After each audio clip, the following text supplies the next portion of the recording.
Hello there, welcome to the Saroy channel and welcome to my Omnibus series. I've got so many of these omnibuses that are going to come out so that you'll be able to listen to an hour's worth of stories, which I know you're going to love. You know, the thing is that telling stories is such a fine art, and it's something that was practiced hundreds of years ago when people didn't have the technology that we have today. And everyone would gather around the fire and listen to a wonderful story.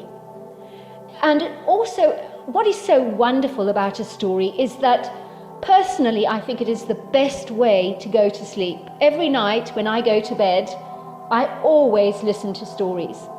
And that's something that parents used to do with their children. It's something that they still do with their children. There's nothing better than a good story. And so I hope you're going to enjoy this series.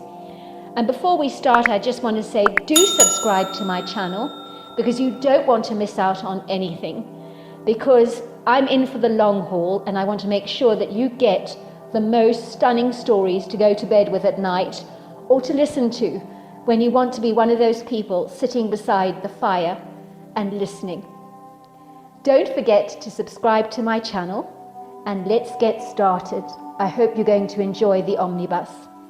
Dear Sarah, and all your lovely listeners, it was an exquisitely beautiful, idyllic, welcoming and sunny day in early spring. The long drawn-out, bitterly cold Arctic winter was finally behind us, and my husband Roy and I lay on the picnic rug, soaking up the sunshine like hungry lizards coming out of a convoluted, prolonged hibernation. The flowery meadow was vibrant with colourful, showy spring flowers, from purples to pinks, lilacs, blues and yellows, some with petals shaped like dangling bells, and others were tightly clustered together like roses. The prairie was set against the statuesque mountain views of Washington State, along with clusters of Douglas firs, their pine needles enveloping the air in a fresh woody scent. Neither of us said a single word. The silence was sweet, golden, and somewhat pleasantly intoxicating. And somehow, saying anything at all spoilt the magic of this illustrious moment. We both watched the two horses in the opposite field, basking in the radiance of the sunshine, and shaking their long dark manes. And we were both bedazzled and beguiled by the beauty of this tranquil day, that is still crisply marked in the memory, as if it were yesterday for me. I raised myself off the ground, reluctantly wiping the grass off my jeans, and glancing briefly at my watch. We better be getting back, I sighed. Great Aunt May will be expecting us back for tea. We held hands together, filled with the joy of our fresh new love, which was in the spring of its awakening. We walked through the undulating emerald green grass towards the charming farmhouse. This imposing house really rather reminded me of an old, quaint English cottage, only it was much larger and grander in size and scale, with whitewashed brick walls, ample-sized bay windows, and sizable Wedgwood blue shutters that overlooked ravishing, awe-inspiring views of the countryside, accentuated by a stylish pale blue front door, surrounded by pretty climbing yellow roses. We walked through the stylish open courtyard that was framed by an arched trellis of climbing red roses, and on either side of the elegant arch was a terraced, very manicured front yard, with chessboard-like squares that alternated between squares of grass and of terracotta, all perfectly fringed by miniature hedges and beds of lavender and red roses.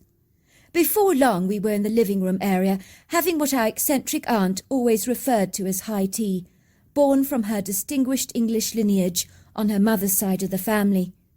Aunt May was famous for her teas in the local town, and always served delicate cucumber or salmon sandwiches made from the thinnest delicate triangles of bread, boiled eggs with squares of toasts, scones with jam and clotted cream, chocolate cake, and apple and custard Danish pastries. Aunt May was a very elegant, stylish, elderly lady in her early 80s, who wore tweed skirts, cashmere sweaters and pearls, and her white hair was always swept back in a tight, neat bun. I watched her shaking as she poured us piping hot cups of English breakfast tea into royal Doulton china cups, and she always joked that she made builder's tea, because in England the builders always drank their tea extra strong, which was just how Aunt May liked it. She absolutely loathed modern mugs, as she claimed tea drunk from a delicate porcelain china cup was infinitely more pleasurable, and over time, when I began to drink tea this way, I believed she was absolutely right. "You are probably wondering why I invited you both over to stay the weekend here with me," she said, looking at us through her piercing Arctic blue eyes. "No, not really, Aunt May," I said. "It's always lovely to see you, especially staying with you in the country like this. It's so beautiful out here. It's so much nicer than being stuck in Seattle." "Well, I'm glad to hear it," said Aunt May. "I have a proposition for the both of you," she said. "You can see I'm not getting any younger these days, and managing this farm of mine has become increasingly difficult and more like a burden than a pleasure. Unfortunately, my advancing years is beginning to take its toll on my body, which is not what it used to be. Sadly, the progression of age is not for the faint-hearted, I can assure you. I know the two of you lovebirds recently got married, and I wondered if you fancied laying the foundation of your nest here by managing this farm for me, and I'll pay you for your trouble, of course. I do have one condition, and that is I want to live here with the both of you, in the downstairs bedroom, until I finally pop my clogs. After that, this whole place will be yours. I couldn't bear the idea of spending my last days in a nursing home. I won't ask you to care for a frail old lady, because if I need a nurse, I'll almost certainly get one, as I have no intention of becoming a burden to anyone, least of all you. But I don't want to leave this place, as it's always been my home, and this is where I would like to breathe my very last. What do you say?" My husband and I looked at each other in complete astonishment. "You're leaving this place to us?" I asked. "In your will?" "Yes, that is my intention," said Aunt May. "I want to leave my home to someone who will truly appreciate it and value it as much as I have done over the years. Evangeline, I've had you in my mind for inheriting my home since you were 16 years old." "Why me?" I asked. "Well, you are very different to your two younger sisters. You've always been so comfortable out here on the farm. And growing up as a young girl, you loved it. I think this lifestyle would fit you perfectly like a glove. And this house needs an owner that truly appreciates her. I've always believed that houses choose their owners." And so it was my husband and I moved in with Aunt May. It was a no-brainer for us, as we'd always fancied living in the countryside, and I didn't know a more magnificent country abode than Aunt May's beautiful home, so inheriting her exquisite farmhouse was more than I could have ever envisaged or forecast for my life. It was like all my Christmases had come at once. My husband's job working as a writer for a corporate company meant he could work from home, and so things could not have been more perfect as far as we were both concerned, and living with my great-aunt May during the last decade of her life I saw as a complete privilege rather than an inconvenience. If she had been a tumultuous, disagreeable, cantankerous sort of character, that would have been a completely different matter, of course, but Aunt May was as sweet as you could get. "I have something very significant to show you," said Aunt May, "and now that you've moved in you need to know about it." She led us down to her cellar and pulled away a table and chairs, removing the rug off the floor, and we discerned a well-hidden trap-door that appeared to be locked. I was utterly astonished. "What's this?" I asked my aunt, looking at her with a perplexed expression on my face. "It's not where you've stashed away all your nuggets of gold bullion, is it?" I teased. Aunt May's blue eyes twinkled with humour. "I wish," she giggled. "I wouldn't be adverse to having a treasure trove down here, but alas, that's not what this is." "More's the shame," I joked. "What is this then, Aunt May?" I asked. "Your great-uncle's father built this in 1941, 4 days after the Japanese attacked Pearl Harbor, after which the United States declared war on Japan. That was when Adolf Hitler declared war on the United States. I gather it was referred to as Hitler's most puzzling decision of World War II. As you know, we were officially considered neutral during the war at the time. Your great-uncle's father hated, despised, and loathed Hitler with a fervent passion, He did not trust that evil, duplicitous man as far as you could throw him. He would say, "Look at that obnoxious, deplorable man. He's trying to mind control the masses. Like innocent lambs, he is leading them to the slaughter.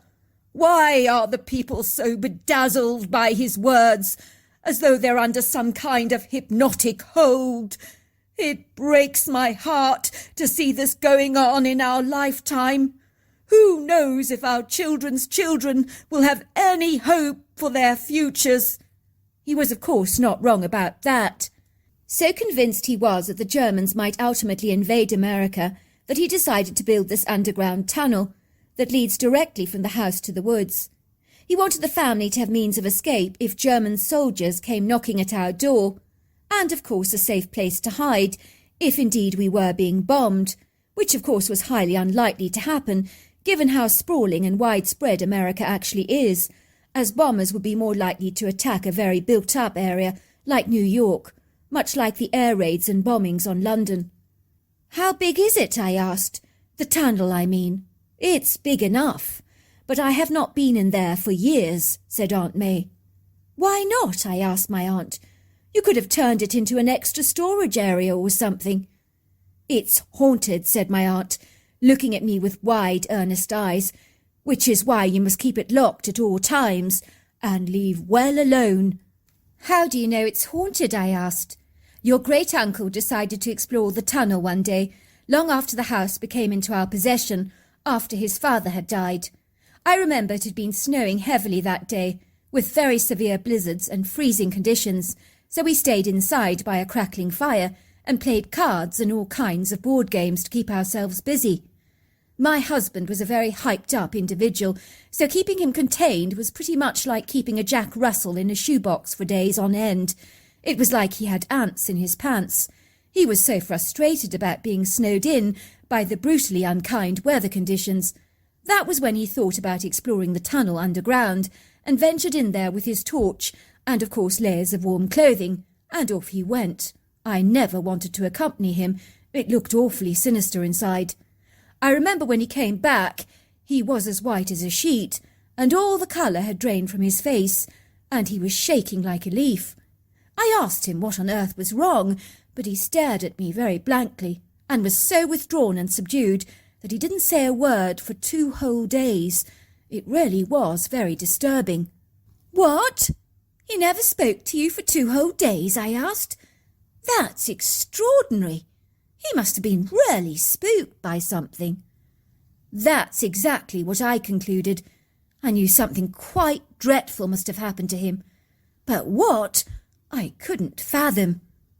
Finally, when he did actually speak, he told me that this underground passage was a portal to the underbelly of hell itself." "What?" "Sorry, I don't mean to be rude, Aunt May. I'm only laughing, for the very notion of what you suggest is utterly ridiculous." "Well, I believe, Ted," said Aunt May. "Laugh as much as you like, Evangeline, but your great-uncle did not scare easily. So if you had seen him that day, you wouldn't have doubted his word either. I knew he'd seen something quite terrible underground. Quite terrible," she repeated. "Well, what exactly did he claim to have seen, Aunt May?" I asked. "Your uncle describes walking down a very long, dark, gloomy, cheerless tunnel, and being violently hit or assaulted by a nasal explosion of sulphurous compounds that smelt of rotting, decaying flesh, that made his eyes burn and his body become nauseous and sick, as so repugnant, vile, and sickly sweet and odorous was that stench. Without question, the smell was of death itself. It was when he turned left down the dusty passage, strewn with silken cobwebs and colossal-looking spiders, that he saw several large rats bolting past him warily in the darkness.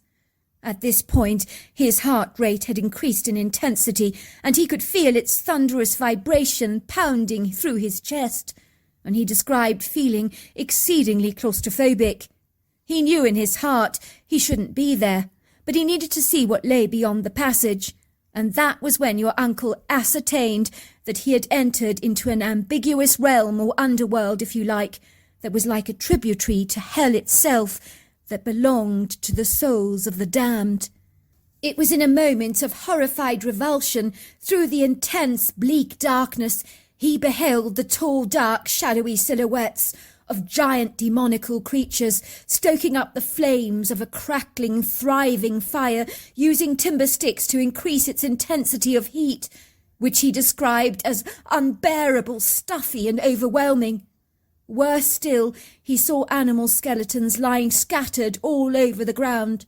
Everything was blacker than the inkiest black, and the darkness was smoky, smouldery, and thick.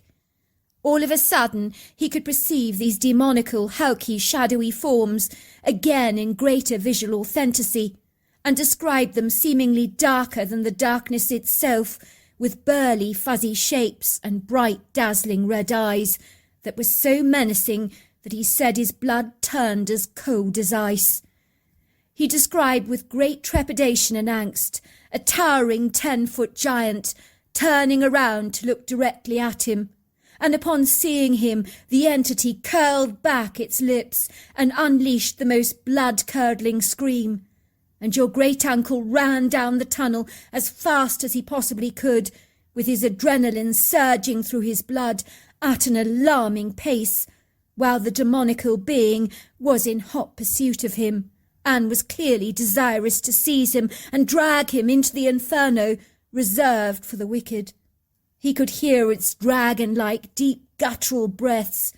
Your great-uncle was completely terrified, and when he reached the door in the cellar, he promptly locked it behind him, and he could hear the beast tapping at the door. And this happened for many long days. Your great-uncle would walk in those woods sometimes at night, and there were occasions he would swear blindly that even those woods became connected sometimes to the perilous, unspeakable portal in the abyss in some way, for he had seen shadowy, dark figures moving between the trees and watching him. He had felt their eyes on him, and heard their disembodied screams that sounded like a woman being murdered. He even told me once that he had seen smoke rising from the ground in the woods, and dissipating in a strange spiral that was not of this world. Your description sounds awful, Aunt May, I said, but I find it exceedingly difficult to believe that there actually is a portal to hell in this home. I just don't see it somehow. That sort of thing doesn't happen. I mean, I hate to put a spanner in the works, but that idea is nonsensical to me. Consider C.S. Lewis's story, The Lion and the Witch in the Wardrobe. There was a portal that led to another world, Narnia, I think it was called, which the children found. Yes, Aunt May, but that's a kid's story, I said. It was imaginary. It wasn't true. I don't believe a kid's story is just rooted in a foundation of lies. There has to be truth behind it. I do believe there are portals between worlds. Even psychics tell you of such things, and refer to it as a veil. Well, I don't deny that there may be portals, Aunt May. I'm not disputing that, but I think that what Evangeline is trying to say, my husband interceded, is that maybe there's a rational explanation for what happened to your husband, Ted. And maybe his experience was not paranormal at all. You mean like he was drinking or taking drugs, so he was hallucinating this place of purgatory, piped May. Absolutely not. Ted wasn't even partial to drinking. There are hundreds of things you need to rule out first, before you lay claim to something like the paranormal or outer-worldly. Practical considerations, like your husband's eyesight at the time, or the quality of the torch he was using. How dark was it underground? What about the imagination's incredible ability and extraordinary propensity to blow everything out of proportion, especially in situations driven and compounded by the weight of fear, where we may have an exaggerated impression of things? "What do you mean?" asked May. "Well, let me give you an example," said Roy.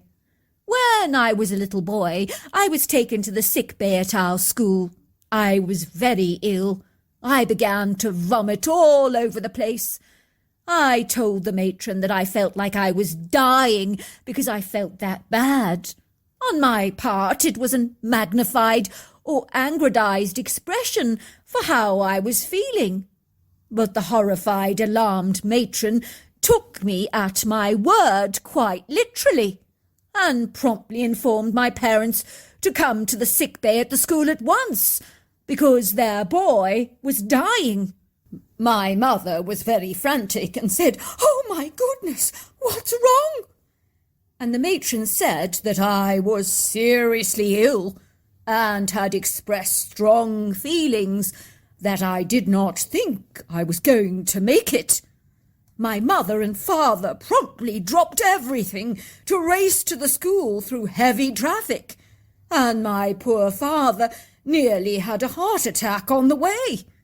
My mother was still wearing her hair in curlers and a dressing gown, and was in bare feet when they arrived at the sick bay. I looked at them and smiled and said, 'Are we going home now? My tummy still feels a bit sore.' My mother looked at me and scolded me. 'How dare you scare my life like this, son? I thought you were dying.' And she promptly burst into tears, crying tears of joy and relief. It turned out that the matron had taken me at my word quite literally, thought I was dying based on what I'd told her." Quite honestly, I have never heard anything so utterly ridiculous in all my born days, said my Aunt May. What a very silly woman. The school should have fired her on the spot for scaring your parents half to death like that. If she thought you were dying, why on earth didn't she call the ambulance? I mean, really, the mind boggles the common sense that some people tend to lack these days. As you can imagine, there was absolutely no point in arguing with Aunt May, who was utterly and totally convinced that in some way there was a passage or portal to hell under her home. But Roy and I were far from persuaded by this preposterous, almost ludicrous allegation. We were very grounded, cynical people that had about as much imagination as a ferret, which pretty much means we had virtually none at all. So one weekend when my aunt went to stay with an old friend for the weekend, we decided to explore the tunnel that my great-uncle's father had built all those years ago. Roy broke open the combination lock with a pickaxe, and we stealthily climbed cautiously down the stairs. It was easy to see why Ted may have felt intimidated, overawed, and exceedingly daunted by this tunnel, as it was incredibly dark and discomposing, and we could barely see our hands before our faces. But even with the dim light of our torch, and coupled by good coordination and nimble feet, we made our way circumspectly down the tunnel, which smelt damp and musty. We walked past silken fibres of fibrous webs, which brushed against our faces like the invisible hands of ghosts. If we had engaged our imaginations or paranoia in full gear, we may have believed the spooky dungeon to be haunted, but Roy and I remained judicious and prudent, refusing to jump to all kinds of conclusions, however disquieting and ghoulish the tunnel might have appeared. To be honest, I would not have been comfortable hiding in this inauspicious location during the wartime. I think I'd rather have taken my chances running above the ground from the Germans. I really don't like it down here. It's so creepy, I told my husband. I don't understand why my uncle's father would build such a foreboding, sinister place. Couldn't he have at least made it a little bit more pleasant and lighter? "You must remember, he lived during a very tumultuous time," said Roy. "It was a daunting, frightening time for people. There was a distinct possibility that America could be dragged into the World War, especially after the Pearl Harbor attack. So I think your uncle's father wanted to ensure your family was very safe. I would describe him as what is known today as a prepper." Even so, I don't like it here. Before long, the passage changed and branched out into a sizable room that was luxuriously covered in deer pelts, that made the floor appear like a thick, luxuriant carpet that had been superbly preserved and smelt of pine cones mixed with body sweat. In the middle of the room was a fire pit, where large stones had been meticulously arranged in a wide circle, and there were ashes in the circle from an old fire. We could see an area of ventilation where the smoke could leave the room through a hole in the ceiling, which to an outsider might appear as though the ground was indeed smoking. There was a weave basket that was full of hazelnuts, walnuts and chestnuts, which are seasonally fruitful trees on our land, and another basket full of edible mushrooms, roots and tubers, along with a hollow stone containing a wax cone of natural honey. On one of the walls there was an arrangement of eagle's feathers that had been stuck to the wall with a sticky tree resin. It looked like it held some kind of symbolic meaning. There were large tree trunk stumps that were dotted around the room like makeshift chairs, and an area in the room where a neat selection of stones were piled together.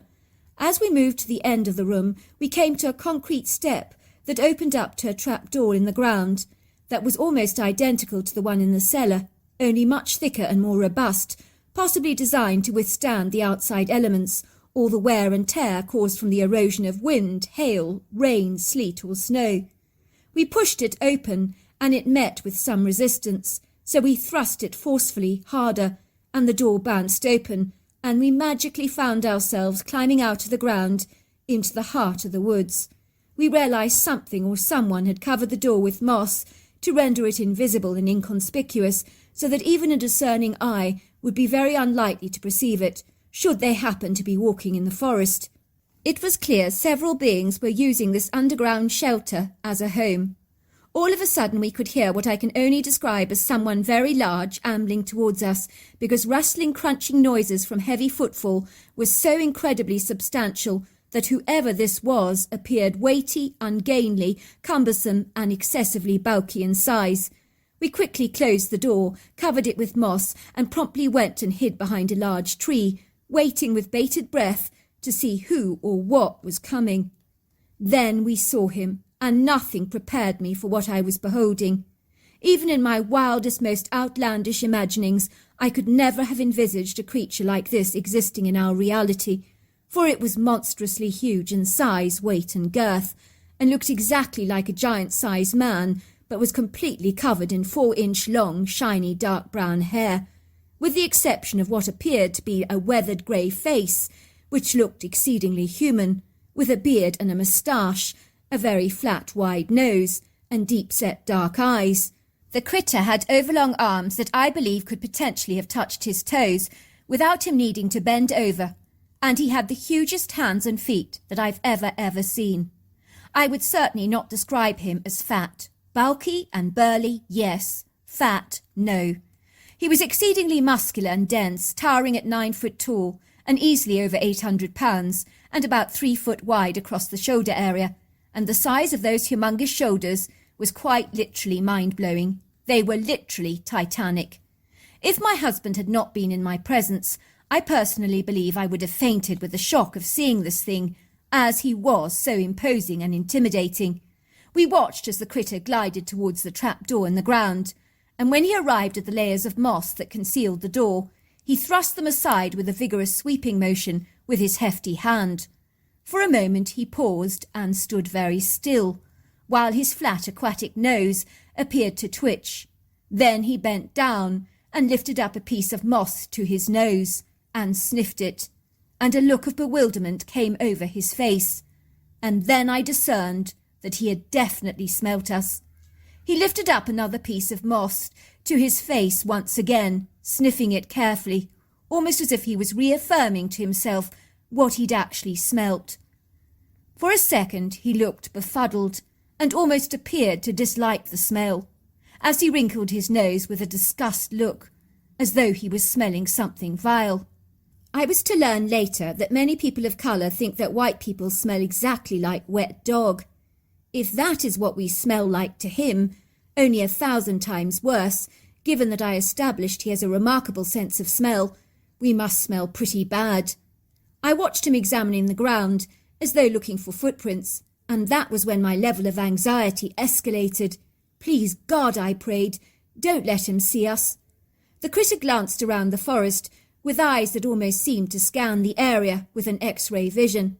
I stood incredibly still. I do not recall a time in my life when I was more petrified, and there are no words that can do any justice to the level of terror that I experienced. Indeed, it was so profound, I doubt that if the critter had spotted me, I would have even been capable of running away. Of that I am most sure. I could see the critter's gaze directed towards the trees, where we were hiding, with a pinpoint accuracy, and his eyes remained fixed on our hiding spot. My heart began pounding violently in my chest, and my hands were sweating profusely.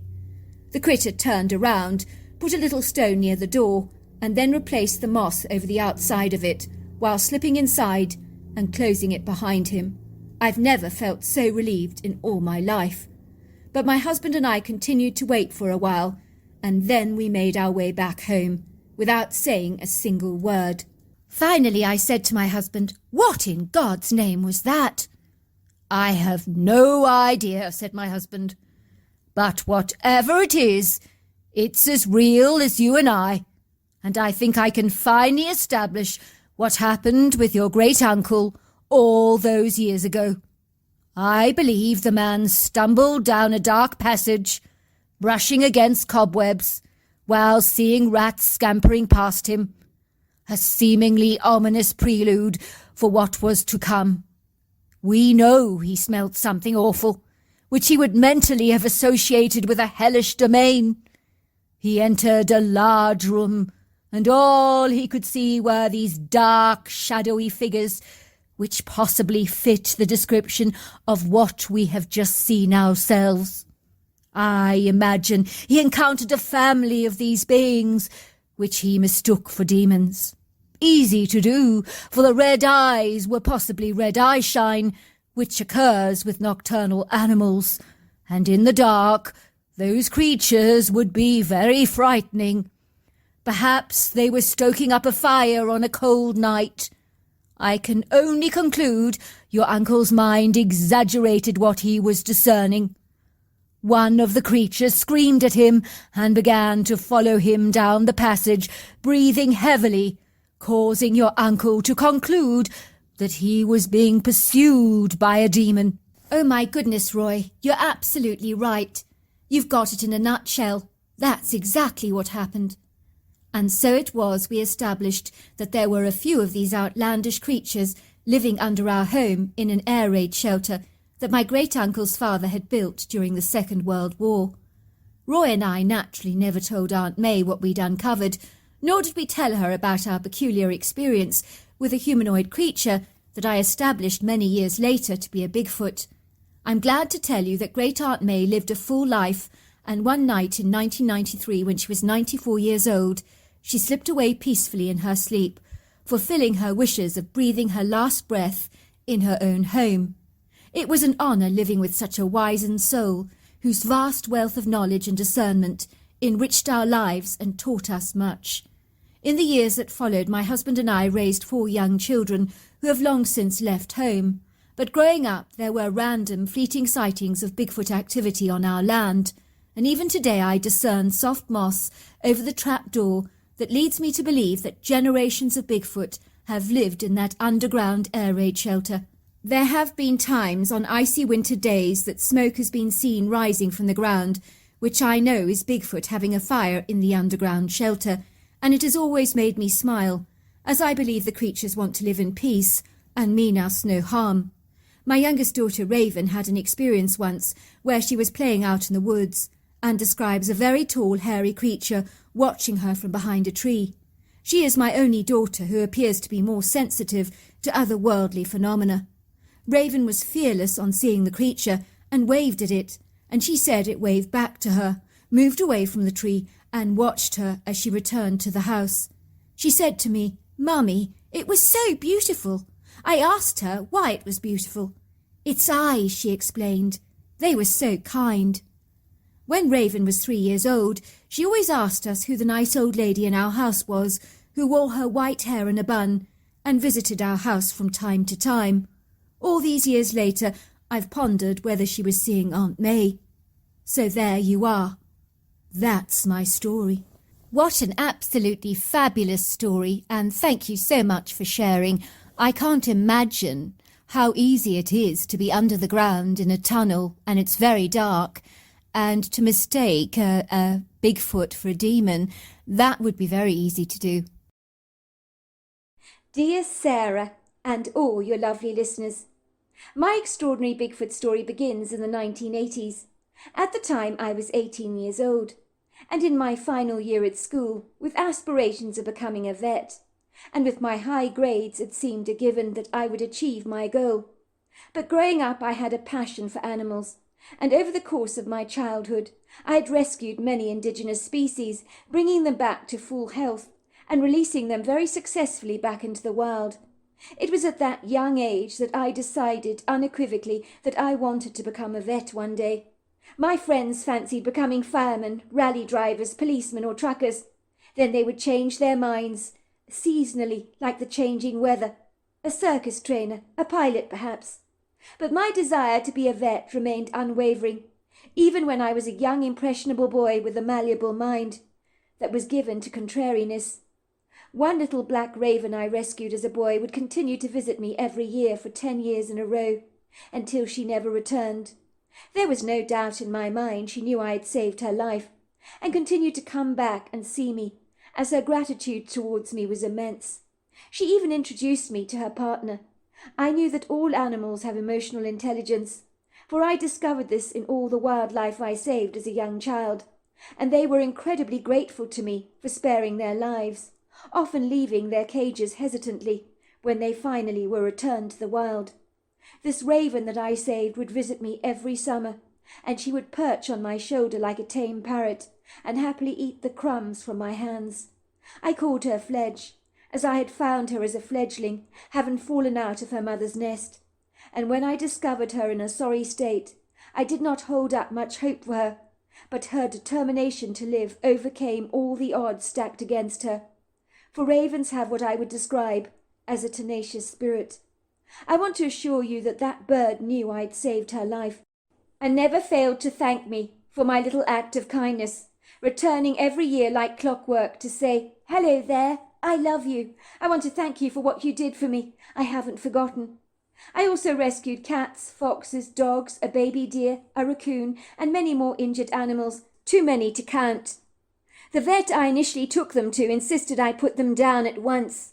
I think the words he would use were, "There is no hope for this animal." He would look into my concerned young face and say, "I'm sorry, young man. The kindest thing for you to do is to put him out of his misery." I would shake my head and say, "Sorry, sir, but I just can't do that." I'll never forget the look he gave me. It was a kind of, "You're very young. You have no idea what you're talking about look. You should listen to me. I know best." I genuinely didn't think he had the animals' best interests at heart. He was so quick to give up on them, and I'm glad I didn't listen to him, as my instincts told me he was absolutely wrong.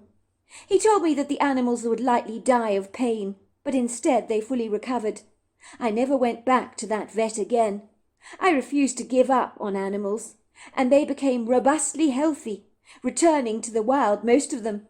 I remember when our boxer dog Lacey was giving birth to 8 puppies, she struggled with one of the puppies that just got so entangled up inside her and stuck. But I helped her by pulling the baby out of her, which facilitated the smooth birth of all the other puppies that were soon to follow. I was later told I'd saved her life and the life of her puppies. Growing up in my young life, there were moments that I remember with such pinpoint accuracy, as if every detail has been inscribed in a book or an ancient scroll that can never ever be forgotten. The first time I met my grandmother's brother was one of the most memorable times. He was such a special man, who had the kind of energy that when he walked into a room, people would just naturally look at him. They might wonder why they were looking at him, but something about him would get their attention, as it always did mine. I think I would describe him as having a light that you could not physically see, but almost certainly feel. His name was Walter. To look at, he may have appeared a little eccentric. He dressed like a real refined gentleman, wearing the rather formal attire of yesteryear that had not changed with the times, the old-fashioned waistcoats, tweed jackets, smart white linen shirts, cravats, and very elegant shoes that were polished to perfection, as I believe he'd been in the military, and those men learned to keep their shoes looking as good as new. I met Walter when I was 12 years old, and he was one of the nicest people I've ever known, with kind cornflower blue eyes and a skin that was as wrinkled as a wizened tortoise, as it only added to his charm. He looked like a man who had really lived life and experienced the rocky ups and downs in life, coming through the dark tunnel of life's challenges, a little battle-weary but victorious nonetheless. I did not ask him about his stunt in the military, as I sensed he'd seen some things that you cannot unsee, things that make you witness the darker side of human nature, where you come face to face with the raw, brutal side of our mortality. For Walter had seen people on the battlefield with a leg blown off, and far more grisly sights than that frankly I didn't want to entertain. He was married to a lovely lady called Violet, who dyed her curly white hair pale purple, which was very trendy at the time for the older generation in the 1980s. In Violet's case, her hair colour matched her eyes, which I could swear had a purple hue, much like Elizabeth Taylor. When I looked at pictures of her as a young woman, she rather reminded me of the famous actress. I marvelled at her perfect skin, which was like a peach, flawless and smooth, without a wrinkle in sight, and her secret to maintaining a perfect skin was never to sit out in the sun without being under the shade of a large floppy sun hat. I had never been a romantic, well, not really, as I always believed stories were birthed out of fictitious romantic novels, written by romantic novelists like Barbara Cartland, where the prince gallantly rescues the helpless young lady from her desperate plight, like some kind of superhero. But my grandmother's brother had a genuine love story behind his belt, about how he met his beloved wife Violet, which he told me many times growing up, as his life completely revolved around his wife. I remember the day when I met Violet. It was pouring with rain, he told me. It was bucketing down. But that was common in London, much like in Washington, where you can experience several seasons in a single day.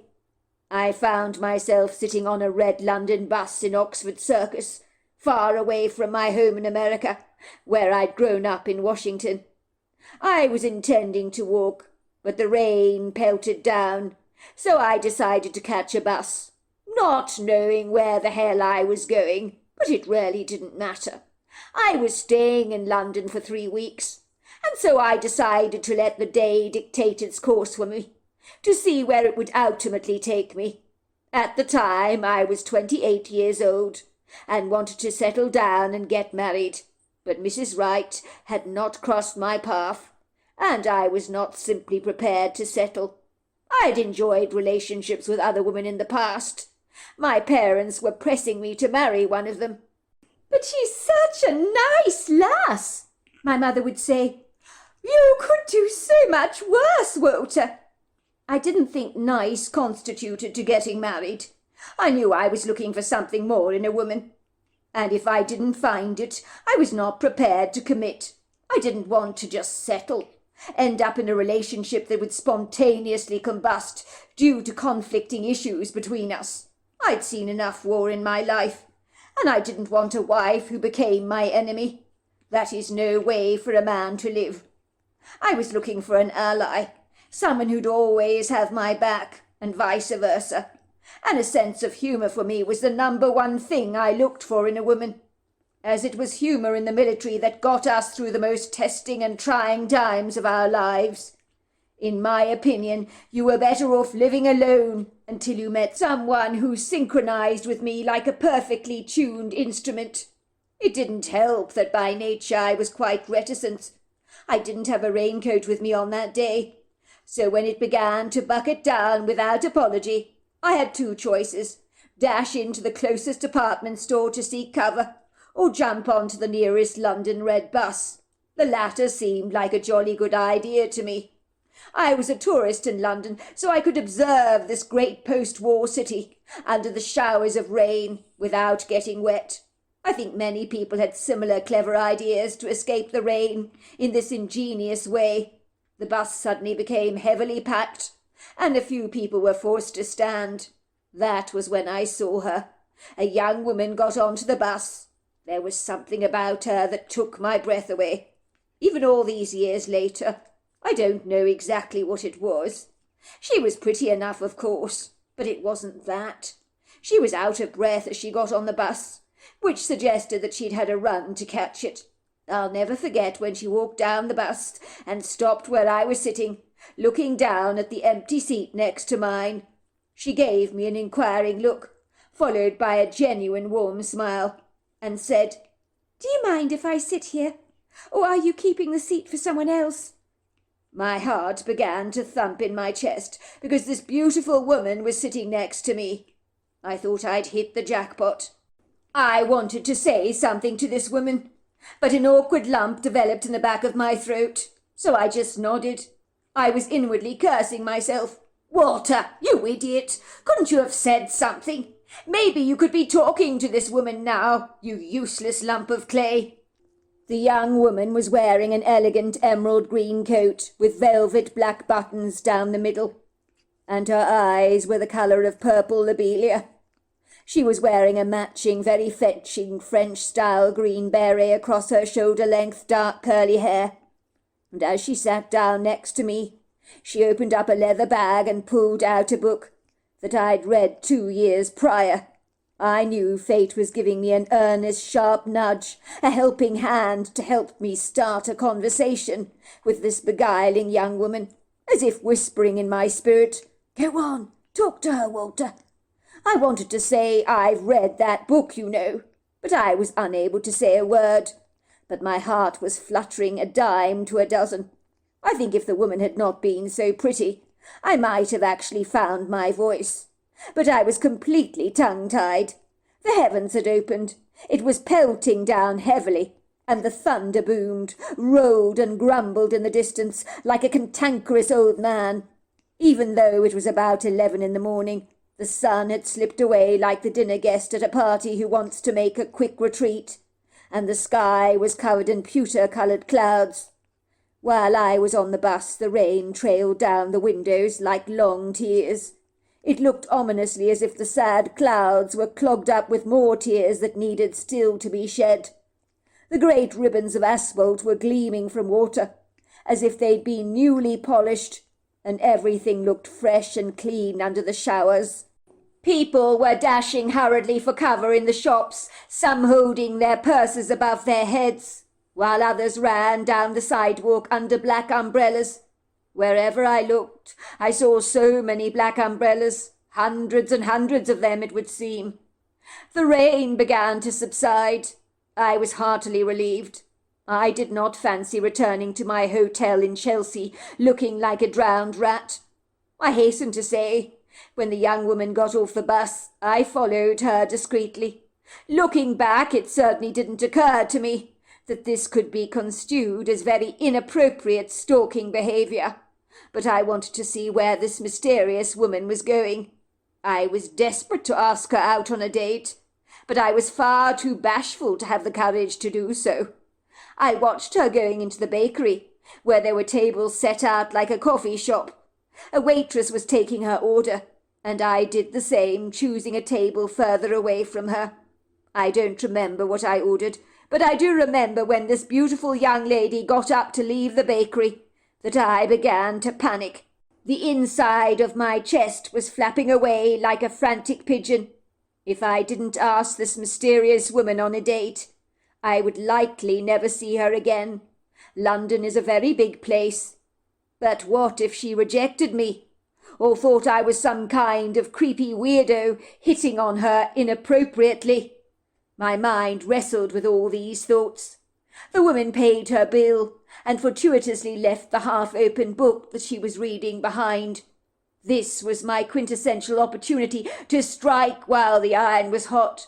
Fate was giving me another encouraging nudge to ask this lovely lady out. It must be serendipitous, written in the stars, I thought. I hurriedly grabbed her book, and I tried to run after her, but she had all but disappeared into the crowd, had vanished from my sight, was nowhere to be seen.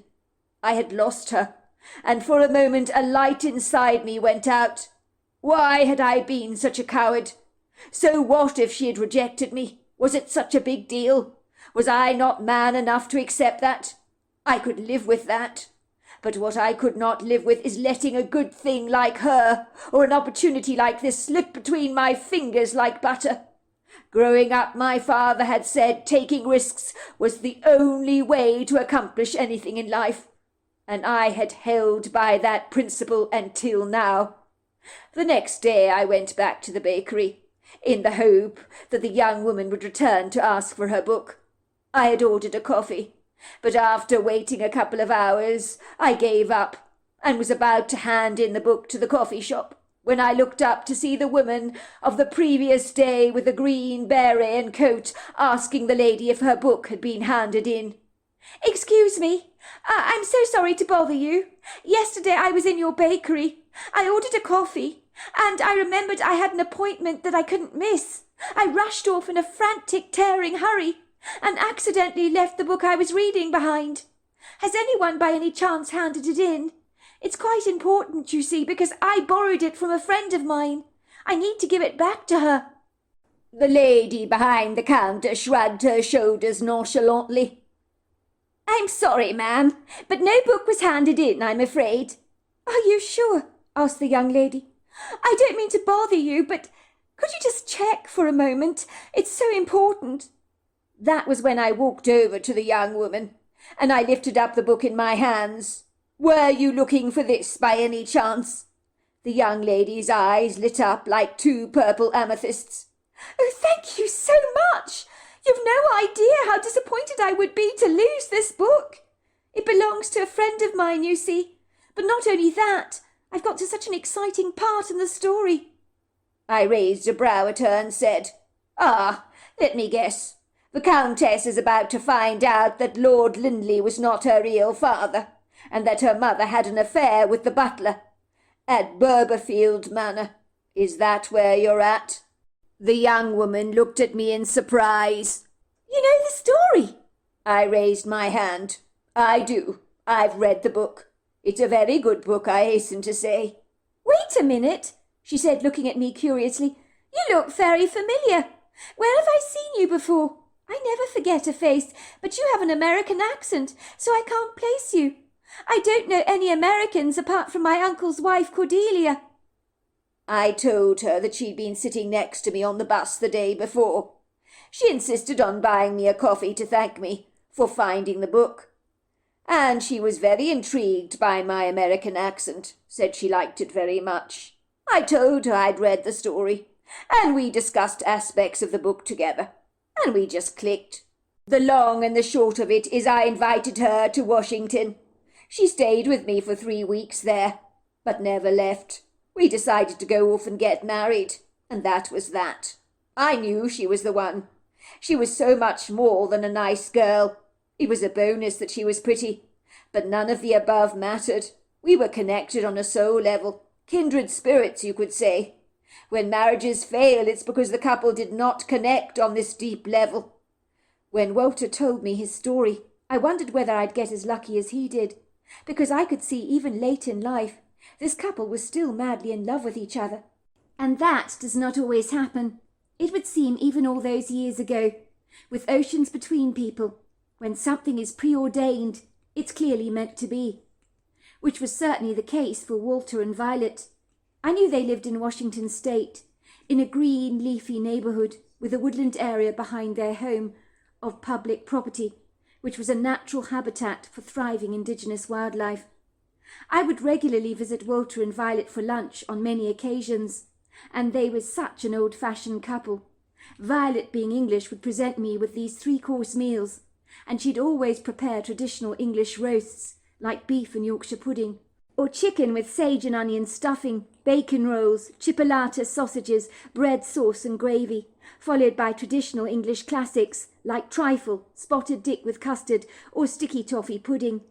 Violet had a passion for Pekingese dogs, and when I was 18 years old she asked me if I wouldn't mind house-sitting for her during the summer holidays, as she and Walter were going to England to stay with relatives in Cornwall and Norfolk, and were intending to spend a week on the Norfolk Broads with Violet's sister on a houseboat. Violet wanted me to take care of her 2 Pekingese dogs while she was away. One was called Billingsgate, the other Shakespeare. I told them it would be an absolute pleasure.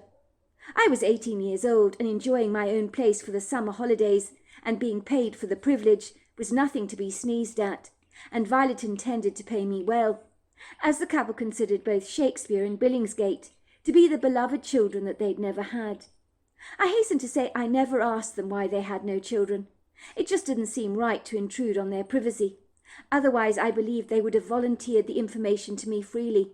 My grandmother had once asked Walter many moons ago why he and Violet had never had any children, and he shut her down at once and said he'd rather not talk about the matter. And my grandmother privately concluded that the lovely couple had experienced fertility issues. When I arrived at Walter and Violet's house, I parked my father's second-hand Buick he'd given me permission to use outside their front door. The door swung open, and there she was with open arms greeting me with a warm hug, while her 2 white Pekinese followed her closely behind, eyeing me with a degree of suspicion. I knew I'd have to win them around, for these 2 dogs were clearly not friendly to strangers. Over lunch that day, Violet informed me they were leaving in the morning for England, but she needed to go over a few details first with me concerning the dogs. She seemed unduly tense about something. I privately wondered if she was having last-minute reservations about me looking after her beloved Pekingese.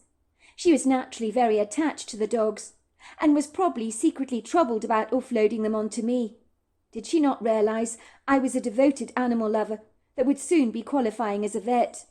Violet was looking down at the food on her plate blankly, pushing it around with her knife and fork, as if she'd all but lost her appetite. 2 furrow lines developed between her eyebrows, and her violet eyes almost became grey, which always happened when she was feeling a little flustered about something. "Is something worrying you, Violet?" I asked her. "Are you concerned about the welfare of Shakespeare and Billingsgate, leaving them in my charge, that is? I want to assure you I will look after them very well. I know they're a little wary of me right now, but I will win their affections over, I assure you of that. I am very good with animals, you know." Violet looked at me kindly. "It's not that, dear," she said gingerly. "I'm quite sure you will do a fabulous job in taking care of my Billingsgate and Shakespeare. They can be quite fussy, but I'll go through the protocol with you. Their likes and dislikes, so to speak, their essential needs, but it's all pretty straightforward. And I'm so grateful to you, Montgomery, for taking care of them. I really am. I know my dogs could not be in better hands. Your grandmother told me all about the animals you've rescued over the years, and that lovely little raven fledgling that you saved that still visits you to this very day. Not many can boast of such an extraordinary story. Not many people have such marvellous ways with animals like you clearly do. You will become the kind of vet, Montgomery, that everybody wants to take their animals to, because you're so passionate about animals and will stop at nothing to bring their animals back from the brink of death. Everyone wants a vet who will echo their sentiments when it comes to their animals, and not be so quick to waggle that needle of death, unless, of course, it can't be helped." "Very true," said Walter, dabbing his face with a white starched napkin. "I must reiterate the sentiments of my wife, Montgomery. Without you taking care of our beloved dogs, neither of us would be remotely confident of going abroad like this. They are like our children, Shakespeare and Billingsgate, but we know they are in great hands with you." He cleared his throat for a moment. "If you must know, Montgomery, Violet here is rather nervous about seeing her family after such a prolonged sabbatical. She and her sister Sabrina had a tempestuous relationship at the very best of times. Sometimes, you know, 2 siblings of the same sex can get on famously well. Other times there is conflict. In Violet's case, her sister and her weathered some rough storms together. It hasn't been easy for Violet. It doesn't help, of course, that they're both as different as chalk and cheese, with not many interests in common." "I see," I said. "I wouldn't let that worry you, Violet. I'm sure things will resolve themselves with your sister, especially since you're older now. But I guess if you haven't seen your family for many years, it's going to be a rather nerve-wracking event. But I'm quite sure being in touch with them through phone calls and letters has eased the difficulty of being reunited with them again." "Of course it has. You're absolutely right there, Montgomery. Communication does make things so much easier. I've been writing to my family every week for many years. They were never thrilled when I moved to America. But I would have walked to the ends of the earth for Walter. He is my true love and my hero. She then turned to her husband and said, I'm so sorry, Walter, but we've got to tell Montgomery. I will not be able to rest until we do. I cannot just saunter off to the United Kingdom like this. With all this on my conscience, I just can't. We've got to tell him. But are you sure you want to tell Montgomery? Said Walter obsequiously, reaching out to nudge his wife. I don't want poor Montgomery here to have any sleepless nights on our account. He is perfectly safe here.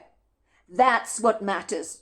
No harm will befall him, and a story like this might shake him to the core. Look, I said, I don't know what this is about, but I think you better tell me, now that you've gone this far. Whatever it is, I'm sure I can deal with it. I'm not that squeamish. Very well, said Walter. You tell Montgomery if you must, Violet. I am sure he'll hear about it soon enough, Walter, from some of the locals in the area, said Violet, and I think it's best if he hears it from us. Needless to say, everyone in this neighbourhood has been badly shaken up, Montgomery, by a fortuitous event. Everyone is locking doors and bolting windows. Everyone's feathers are terribly ruffled, I hasten to say. What happened, Violet? I asked. Violet stared at me through her purple eyes that grew wider and wider. She mumbled something inaudibly under her breath, which I thought sounded like the word Vasheen. Sorry, I said. What is Vasheen? Walter cleared his throat. Home invasion, he said. 2 doors down at Mr. and Mrs. Cartridge's house. A home invasion? For real? Are you being serious? I asked, not knowing what to make of what they were telling me. Oh, please, Montgomery, don't you dare panic, said Violet gingerly, reaching out to squeeze my trembling hand. It's not going to happen here, I assure you of that. For a start, we have absolutely nothing to take that would be of the remotest interest to those robbers, who are after items of great value. Mr. and Mrs. Cartwright were an easy target, with poor security, for 2 people who have so many items that are worth a fortune in their possession. The police believe unequivocally it was an inside job. The 2 men that broke into Mrs. Cartridge's house were in their 20s. One of them spoke in a familiar voice that Mr. Cartridge recognized and remembered. But the trouble is, he doesn't know where he knows the voice from. It's driving him crazy ever since, racking his brains as to where the hell he heard that voice before. You see, the 2 men were masked, so he only saw their eyes. If he could remember, the police would have a great chance of arresting this man. The Cartridges are stinking rich, you know, but you wouldn't know it because they live very modestly. But the young men that broke into their property knew all about the family's treasured valuable heirlooms. 2 spectacular pieces of artwork by famous artists were taken, along with the family silver, some Chinese Ming vases, along with some precious family jewels, all gone. None of us on the street were even remotely aware that the Cartridges were so wealthy, until now. Now everyone knows, of course. It's too dreadful for words, said Violet, releasing a heavy sigh. Mrs. Cartwright is completely devastated, poor woman, about the break-in. She's shaken to the core by the threatening treatment she received from those ghastly thugs. But she's thankful to be alive. Some of the stuff taken is of a great deal of sentimental value to her. She'll never be able to get it back. These people make me so sick, scaring 2 elderly people like that. Do they have no shame whatsoever? Clearly they don't have any conscience, said Violet, shuddering with disgust. Everyone in the neighbourhood is up in arms about the whole affair. And let's just say, all these sleeping dogs are now very much wide awake. People have stepped up their security exponentially. The police believe everyone in our neighbourhood is absolutely safe. The 2 people who were involved in this armed invasion knew all about the Cartridges' wealth. They believe, the police, that this is an inside job. The problem is the cartridges have 2 cleaners and a couple of young men that attend to their yard. You don't know if these people are indirectly involved in the crime or not. It's all just idle speculation at the moment, but it is too terrible. But someone out there knows who was involved. What exactly happened, I asked. How did these people break into the Cartridges' house? Oh, that was easy enough. It wasn't too difficult, said Violet. They managed to squeeze through a downstairs window without being observed. The Cartridges were lying fast asleep in their bed when the thugs broke into their home. They were very discreet and very quiet. Their black Labrador was barking loudly, so the couple woke up to find 2 men in black balaclavas pointing rifles at them, asking them where their jewelry was. The Labrador was locked up in the toilet all night, poor thing. Mr. Cartridge led one of the robbers to the safe, but there was another safe under the floorboards, and these robbers knew about that one too. They couldn't have been privy to that knowledge without inside information, of course. The people in this neighbourhood had no clue, as I said, that the Cartridges were so wealthy. But these home invaders knew that they were, and demanded to know where the second safe was. Mrs. Cartridge was terribly shaken up, but who can blame her, given the treatment she received? That woman does not scare easily. She's got a heart of iron, she has. She described the 2 young men as the most aggressive men that she's ever seen. The devil's spawn, I believe she called them. She said they were so violent. They punched her in the eye. Her eye was completely black. And, of course, one of her ribs was broken. And that woman is no spring chicken, much like myself, I hasten to say. There really was no need for these 2 robust, strapping young men to be so vicious towards 2 defenceless elderly people. They tied them up and pistol-whipped Mr. Cartridge, kicking him in the chest. The man was covered in unsightly bruises, and his nose was bashed in by the thugs. He's now had to have reconstructive surgery to fix up the nose. The men put a revolver to his wife's head, threatened to blow her brains out if he didn't lead them to all their treasures. Mr. Cartridge told them, "Take everything you want, don't hurt us." But of course the men just laughed. Mr. Cartwright described them as being very cocky and arrogant, dressed in designer gear. One of them was wearing a very expensive watch, he noticed. The Cartridges emphatically believe that the men have done this before. They were experienced and exceedingly skilled criminals who thoroughly enjoyed the power they exerted towards the elderly couple.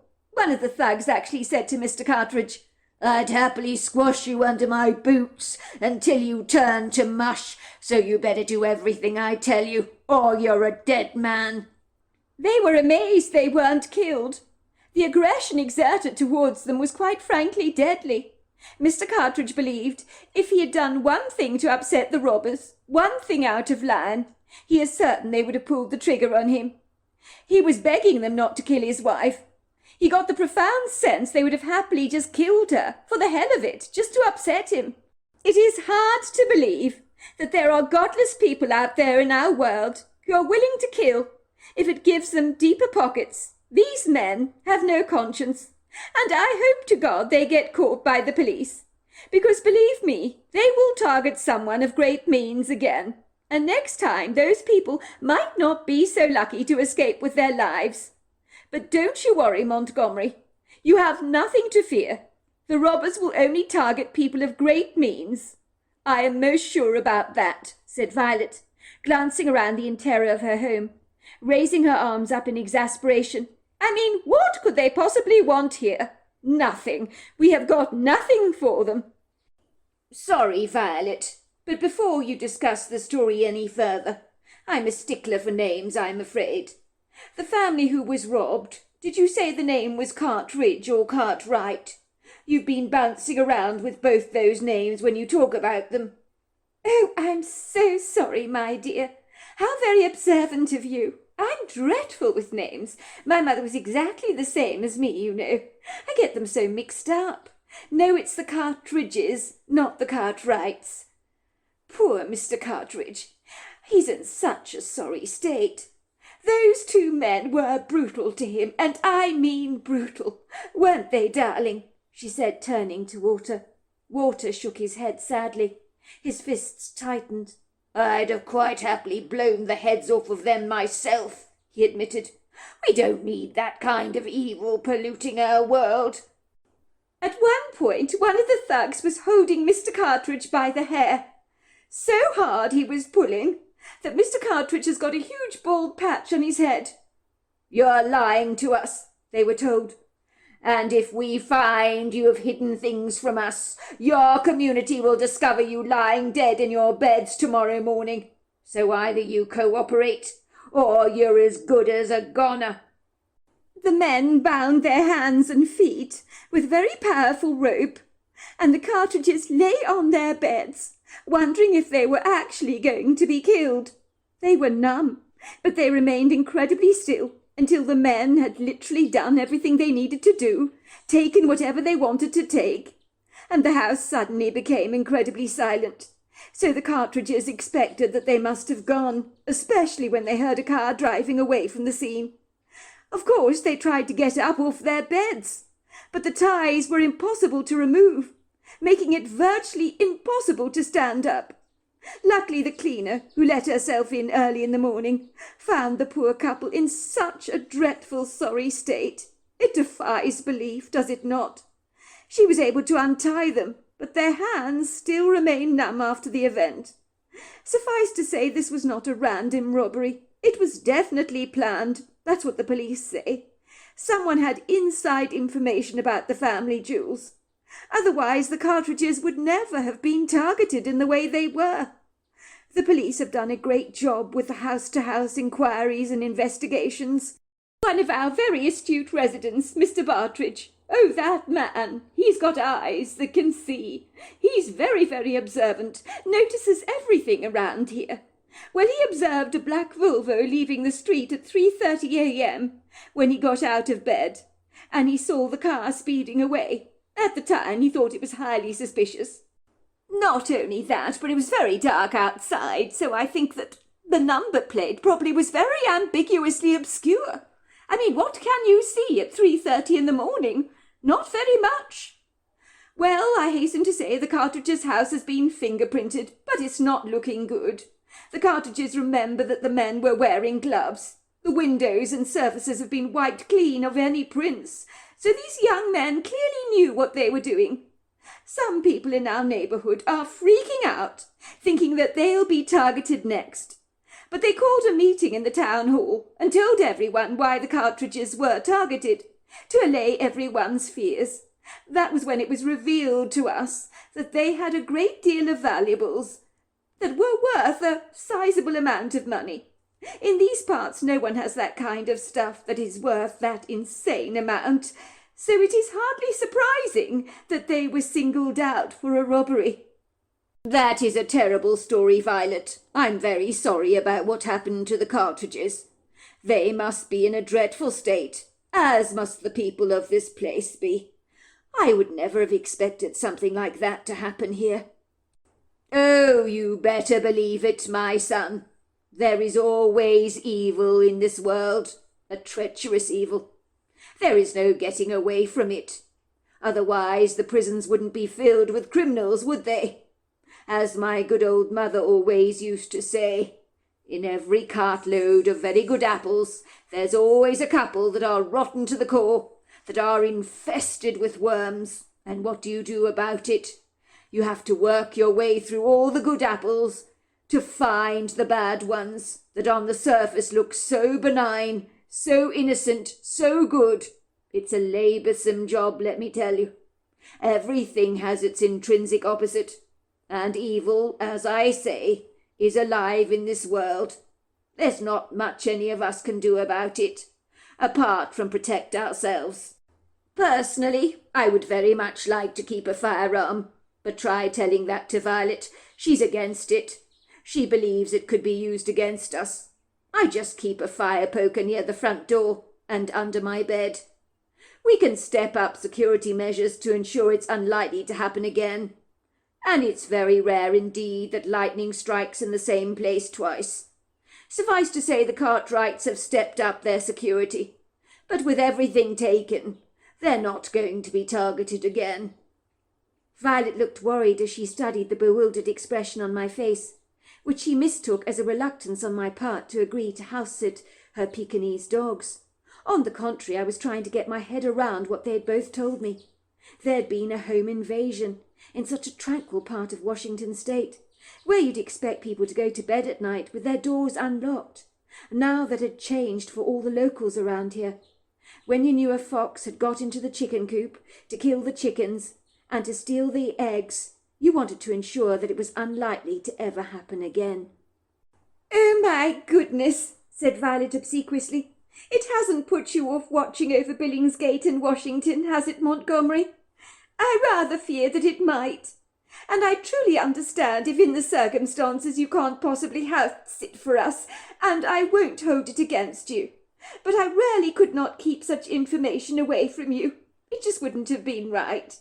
If it's any consolation, I assure you I would never have asked you to look after our place and my dogs if I thought in any way that your safety would be compromised, or that you were at risk of being attacked by these thugs."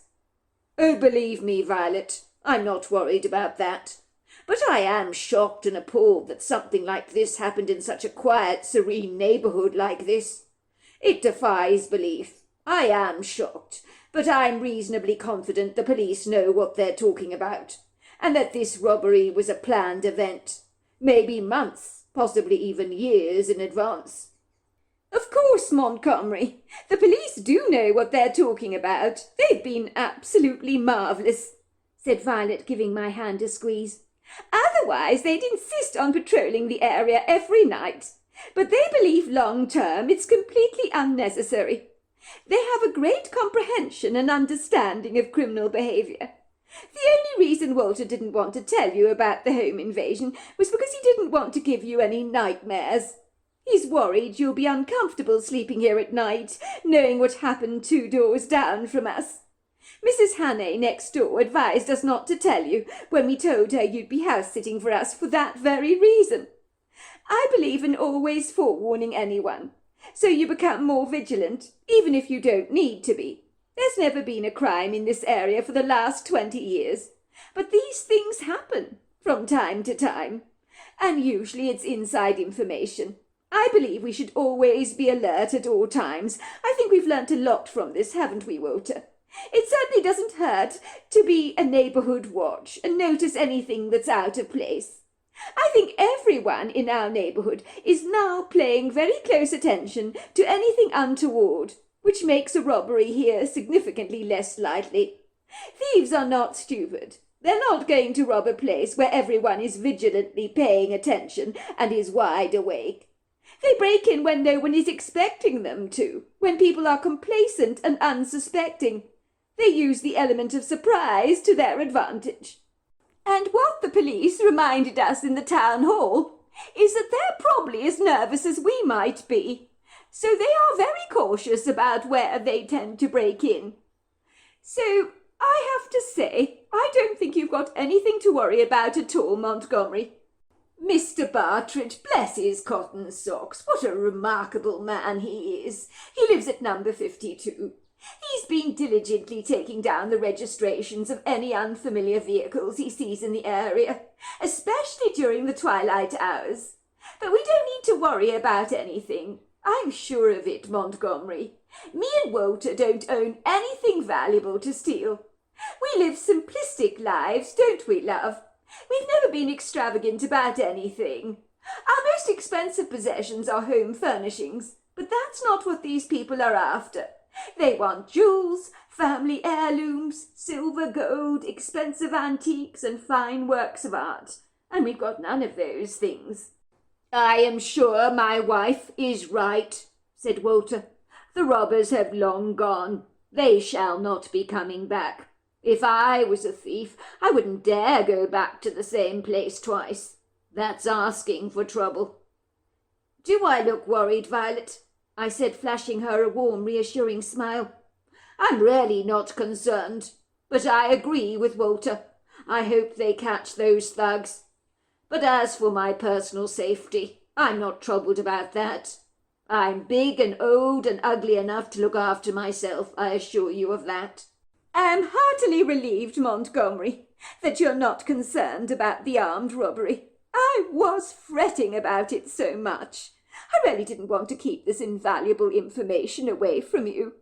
Now, on a much more practical note, Montgomery, dear, talking about my next-door neighbours as we are, I want you to know that our neighbours are fabulous people, and Mrs. Hannay has agreed to very kindly poach Shakespeare and Billingsgate their chicken, rice and vegetables every day while we're away. They eat homemade food. Pekinese are very picky, I'm afraid. She will pop in every day, as I've given her a key, so she can place a basket for you on the kitchen counter with meals for both you and my dogs, and the shopping that she's got for you, so you don't need to bother about cooking or shopping.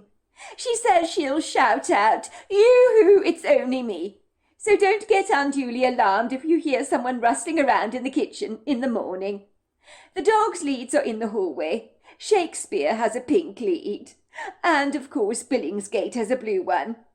If you walk 2 houses down on the right-hand side of the pavement, there's a trail that leads directly to the woodgrove behind. It's a fabulous place to walk the dogs, so pretty and serene. Or if you want to be very naughty and take a shortcut like Walter here is inclined to do, she said, giggling, you can crawl under the fence. It's easy enough to find the trail. It's very clearly marked. That's very kind of you, Violet. It seems like you've thought of everything, but you're paying me so well. I thought I'd be buying my own food in the circumstances. I didn't expect all this fuss. It's really not necessary. And believe it or not, I am capable of cooking. Oh, goodness gracious me, dear, I would not hear of it. You can't possibly pay for your own food. The idea is absolutely ridiculous. You're the one doing us such a great favour. Not the other way round, I'd hasten to say. I would not be remotely comfortable relaxing in a houseboat on the Norfolk Broads if I thought Shakespeare and Billingsgate were not in the very best hands. We're incredibly lucky, both of us, me and Walter, that is, to have you taking such good care of our dogs. 2 days later, I was beginning to settle down to life in this lovely, idyllic, green leafy neighbourhood in Washington state, where the post-war 1950s classic-style traditional homes were built rather close together, but most thoroughly enjoyed sizable backyards that on Violet and Walter's side of the street were hemmed in by a wooden fence that separated the woodgrove from the backyards of people's properties. You didn't need to take the hiking trail to access the woodgrove. You could sneakily climb under the fence, as Violet had hinted Walter was rather inclined to do, and she was right. It was marked with a sign that read, "The Fox's Lair." It was not uncommon to find the cutest-looking speckled deer, with gentle, serene faces and dark, curious eyes, happily frolicking around the backyard in the early morning and early evening, just after the sun set. According to Violet, when her apple trees were bursting with fruit, the deer were regular visitors. Violet, with her warm, generous heart, would throw all the apples on the ground for the deer to enjoy, only reserving a precious few for her apple crumbles that she regularly baked.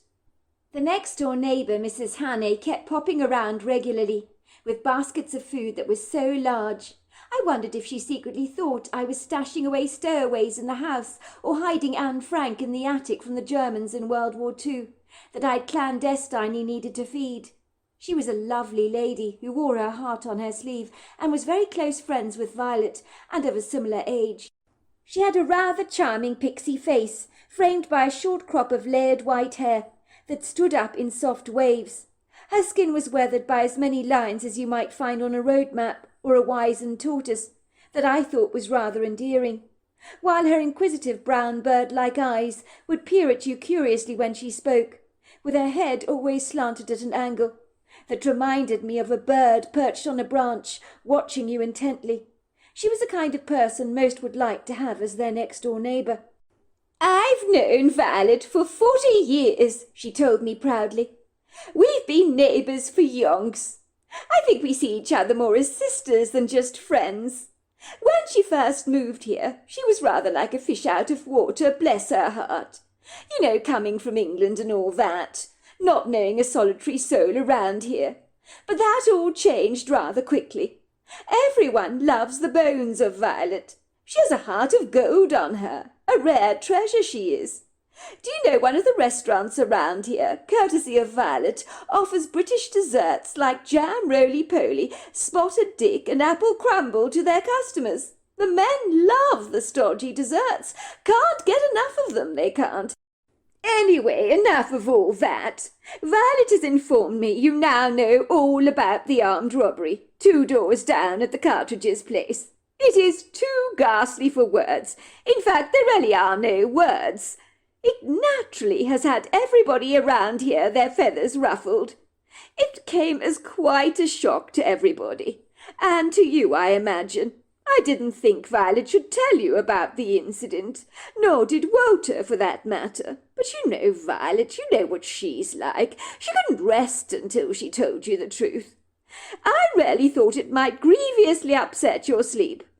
And insomnia is a frightful curse at the very best of times. Believe me, I'm very well acquainted with sleeplessness. I know all about it. After the ghastly affair happened, I couldn't get a wink of sleep myself.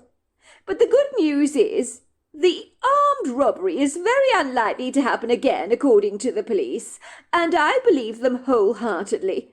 They certainly know what they're talking about. But how are you getting along with the 2 Pekinese, Billingsgate and Shakespeare? They're quite the characters, are they not? And quite the handful, I'm most sure. Violet and Walter, you know, they never had kids, so their animals have always been like their children. They're warming to me, I chuckled. Let's just say it's a work in progress. Well, if you don't mind my saying, they seem incredibly comfortable with you. And that is an incredible accomplishment, for those 2 dogs are incredibly picky about who they socialize with, and who they actually trust. Pekinese used to belong to royalty in China, you know, and I always believe that they know it, as if they have an inverted snobbery about them. They sometimes think they're too good for other people. They're very, very selective, and the fact that you're getting on with them at all is, I would think, a very good start. Well, you may be right. Thank you for all those wonderful meals you've been cooking. I really appreciate them. It's no trouble at all, dear. You've got your hands full with those 2 mischievous white balls of fluff, she teased. You cannot be expected to cook when you're a full-time babysitter. I was beginning to rather enjoy taking care of these 2 rather picky Pekingese dogs, who both insisted on sharing a bed with me, and had become incredibly affectionate, deciding that without Walter and Violet around, I'd be a satisfactory substitute for the time being, that is. But I sneakily suspected that as soon as the couple returned, they'd drop me like a lead balloon, and pretend not to know me at all. Walter had made a series of wooden steps that he put at the base of all the beds. It enabled the Pekingese to climb on and off the beds at will, as they liked to cuddle up to me in the evenings, and they were still relatively cool.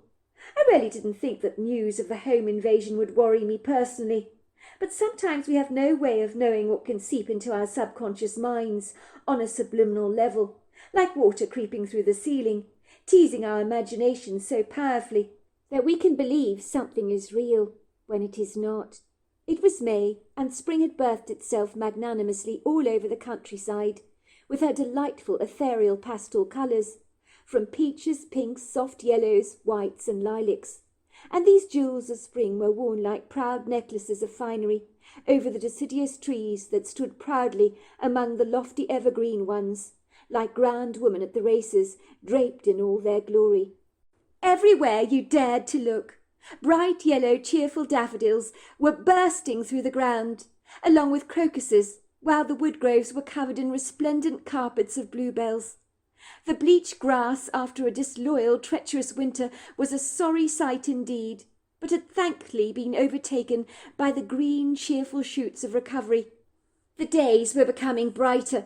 The sunshine seemed like a great gift from the gods, and so welcome after the icy, threatening weather we'd endured that it chilled many to the bone. Our most recent winter considered one of the worst on record, and many people were suggesting the winters were getting colder and colder every year. I had taken Billingsgate and Shakespeare for regular walks in the woodgrove, and the crisp fresh air I found very invigorating. It was ablaze with the bounty of spring, as the glittering insects bounded from one flower head to another. After a long, tiring day, I retired to bed, thankfully, and sank into the soft, cosy, sumptuous covers, pretzeled in between two warm white fur balls, and then I fell fast asleep. Then it happened. There I was lying in my bed, sensing the two dark silhouettes standing over me. I was filled with a dreadful fear, for these dark figures were wearing black balaclavas over their heads, so that all I could see were their hostile eyes staring at me vindictively.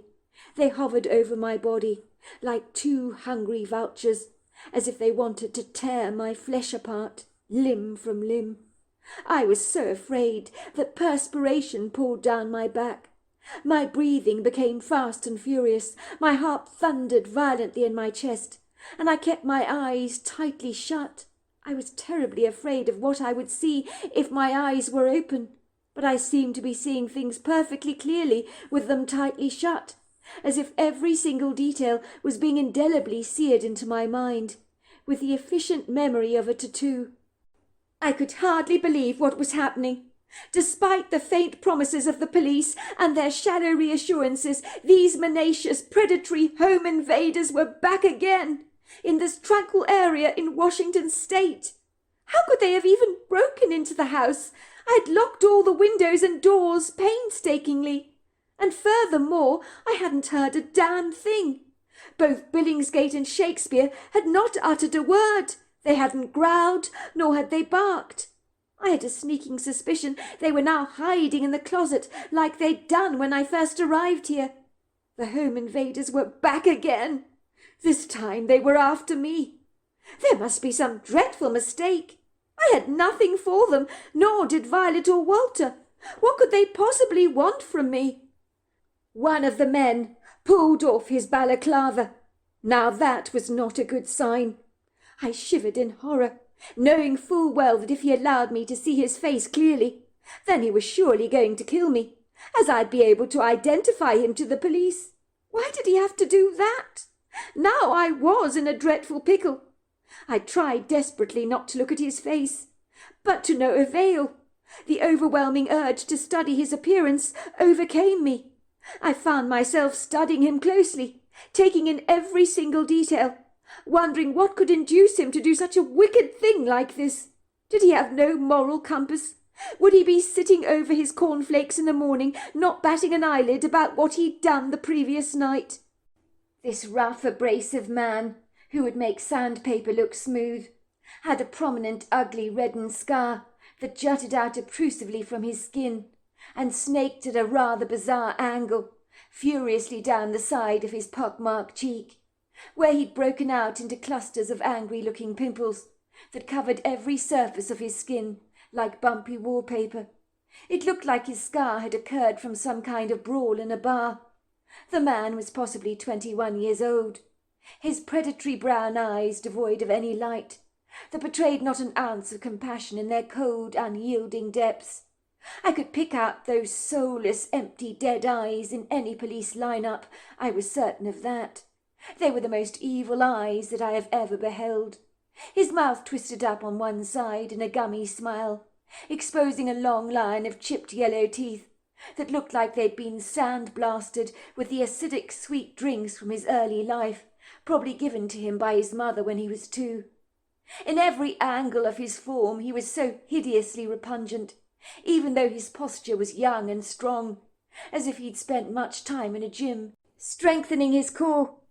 I thought I might faint from abject disgust as he got closer and closer and closer to me, his skin growing obnoxious scales like that of a reptilian, taking on a rather sludgy, muddy appearance. If that was not bad enough, far too explicit for my eyes to assimilate, his grotesque caricature-like face became twisted, gnarled, and almost skeletal. Far from endearing it was. It began to contort, taking on all kinds of demonical shapes. How was it possible for him to do that? Was he even human, I wondered? Or had these home invaders that had entered the house come from another galaxy or dimension? In horror, I watched his eyes get closer and closer and closer to me. I could feel his vaporous breath, a foul, odorous, warm spray on my face that smelt of rotting, decaying flesh, the likes of such that I have never smelt before or since. Now I really did think I was going to throw up. This man was hideous. "I want your money," he screamed. "Your money! Where is your money?" The voice boomed into my head. I began to wrestle with my sheets frantically, as if fighting off my opponent. "No!"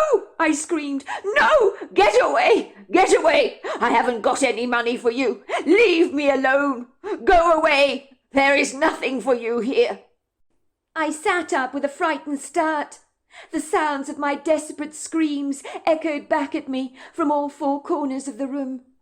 Now I began to feel rather foolish, for the dark, ambiguous shadows that bounced across the bedroom were benevolent.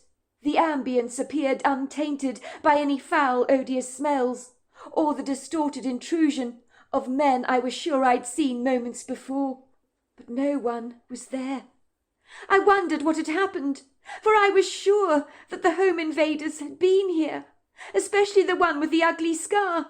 I know he was here a minute ago. I know he was. So where was he? Where had he gone? I remembered he was standing over me only moments before, screaming for money. But he wasn't here. Instead, I was greeted to two pairs of eyes, staring at me from the bottom of the bed, with bemused expressions on their faces. Billingsgate and Shakespeare, who thought my strange behaviour and my unsettling, rather disturbing screams more than a little bizarre. They were used to human beings being composed and calm. Billingsgate, who was the more nervous of the two Pekingese, began to whimper, but Shakespeare remained stoically still, studying me through dark eyes, as if to say, "Are you all right? What the hell is wrong with you? You gave me quite the scare, you did." "I am so sorry, boys," I told them apologetically. "I think I had a nightmare. I did not mean to scare the both of you. How about a treat?" The dogs wagged their tails, for they knew what a treat meant, but were probably not used to hearing the word at such an ungodly, unmentionable time of the morning. This human being was obviously very strange and idiosyncratic, but it didn't matter. Treats that fell out of the sky, even during the twilight hours, were gladly welcome for the pair. I climbed out of bed, visibly shaken up. My breathing was laboured, as I tried to catch my breath, to slow down my pounding heart rate. My legs crumbled beneath me like dough that has lost its form. I cannot recall a time I have dreamt like this, so vividly, so lucidly. Maybe Walter had been right. If Violet had not mentioned this home invasion to me, that had occurred down the street 2 doors down, then I'd have been none the wiser, and this discomposing nightmare need never have occurred. That face staring into mine with the crooked scar had felt so incredibly real. The eyes had practically burrowed into mine.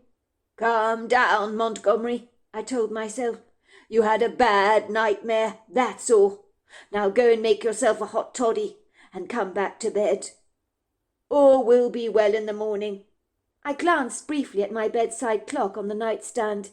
It was 3 o'clock in the morning. It really was late. My pyjamas, I hasten to say, were soaked to the skin. I had to put on a pair of jogging pants and a sweater, as the moisture on my skin made me become cold. The Tiffany lamp I'd switched on was bathed in a soft light, and the dark shadows were whisked away. Even after a change of clothes, there was a nip in the air, so I put on a navy blue dressing gown and matching slippers, and with the dogs trailing happily behind me, I trudged down the creaking staircase like a reluctant, doddery old man. I didn't bother to put on any lights in Walter and Violet's home. It wasn't necessary. All the curtains that framed the ubiquitous windows throughout the property had not been drawn, and the prisms of silvery moonlight filtered through the windows magnanimously, so that the ambiguous outlines of everything, although lost in obscurity, could be visibly seen. I weaved myself past furnishings, down the terracotta tiles of the passageway, taking the first door to the left, where I entered the kitchen. I put the dimmer switch on low, as bright light at 3 o'clock in the morning can be blinding and very offensive. I ambled over to the refrigerator to remove a carton of milk, closing the door behind me. That was when I heard the gunshots, coming from the Hannay's property next door. There were 4 of them, a very distinctive sound that I would know anywhere. My blood went cold like ice, and the carton of milk in my hand loosened and crashed on the floor, hemorrhaging milk everywhere, that was mopped up greedily by 2 very pleased Pekineses. It was in that poignant but horrifyingly insufferable moment that had made every skin cell in my body prickle unapologetically. I was now certain that the genuine home invaders, not made up from the sheer very explicit fabric of my earlier very haunting lucid dream, had indeed returned to this neck of the woods, and randomly broken into the Hannay's property next door, on an impulsive whim, possibly after enjoying a beer or 2, and been blessed with a brazen cocky confidence, and in the hope that more people in this unassuming Washington neighbourhood were clandestinely nesting on golden eggs and sitting on vast treasure troves, had decided to strike again. I envisaged they now felt cheated, grievously upset, that the Hannays didn't have many valuables, that in an unbridled act of great duplicity and aggressive retaliation, to quench their insatiable anger, they had shot the couple dead at point-blank range. The couple were now lying deceased in the house next door. I was sure of it. I shuddered in horror as I meditated on this suggestive thought, that spared me no mercy in the visual flashes that serenaded my mind. Maybe the nightmare that I'd previously unwittingly entertained was a salient advance premonition on what was now occurring only a door away from me. I had heard of people who had premonitions before. Is that what I'd experienced? Almost a psychic insight in what was going to occur at the Hannay's property. You've got to be kidding me. Nothing like this had ever happened to me before. This night was getting weirder and weirder every second the minutes ticked by. I was overcome with anger, as a very similar protective instinct I often felt towards injured wildlife overcame me. I have never felt so much outrage that 2 elderly people, innocent in every regard, had lightly been shot in their heads. I could not let them get away with it. No, there was no way I could. It would seem the former almost paralyzing fear I'd experienced during my sleep had been abandoned like an old overcoat. I ran towards the front door in my slippers and dressing gown, with a torch in one hand and a cast-iron fire-poker in the other, along with a determination in my spirit that could not be subdued or restrained. I had no concerns for my safety, nor did I consider calling the police. There was a spewing anger burning up inside me, rather like a furious molten lava in a volcano that is about to bubble over and resolutely pour its wrath over everything without discrimination, not caring about its ramifications or what it might destroy. These 2 wicked, menacious thugs needed to be eliminated before they did any more harm, like an infestation of moths on a Persian carpet that required prompt, swift attention before they ate up all the wool, and nothing was left behind. They needed to be destroyed, and I was the one that was happy to do it, and be damned with the consequences of my actions, even if it meant being locked up in prison for years on end. Sometimes a man's got to do what a man's got to do for the greater good of humanity, even if it comes at a great cost. These undesirable men had no place in our world. They needed to be destroyed, and they needed to be destroyed now. And I was happy to do it, and be damned with the consequences of my actions, even if it meant being locked up in prison for years on end. Sometimes a man has got to do what a man has got to do for the greater good of humanity, even if it costs him everything. People like this need pulling out of society, like weeds in a flower bed, and I was going to do it. Armed with an unlikely cocky confidence, fueled by the indignance of my infuriation, I crept out of the house as discreetly as possible, leaving behind 2 rather bemused Pekingese, wondering what the hell I was doing now. They stared after me, thinking I was becoming stranger and stranger by the second, an enigmatic mystery that they simply could not comprehend. The night was quite light, The moonlight spilled generously over everything, washing away the dark, inky veil, and enabling me to navigate my way rather easily towards the Hannay's property, as I could discern the dark splodges in the landscape that, although ambiguous, were familiar to me, and I could recognise them by their distinctive shapes. My mind was polluted with grievous concern that I felt for the residents of the street and the next-door neighbours. The Hannays had been killed, I was sure of it. Who could do such an evil, despicable thing to such a lovely couple? Tomorrow those psychopathic thugs would be back again, probably to harm someone else. Had they not done enough damage already? Did they have no conscience whatsoever?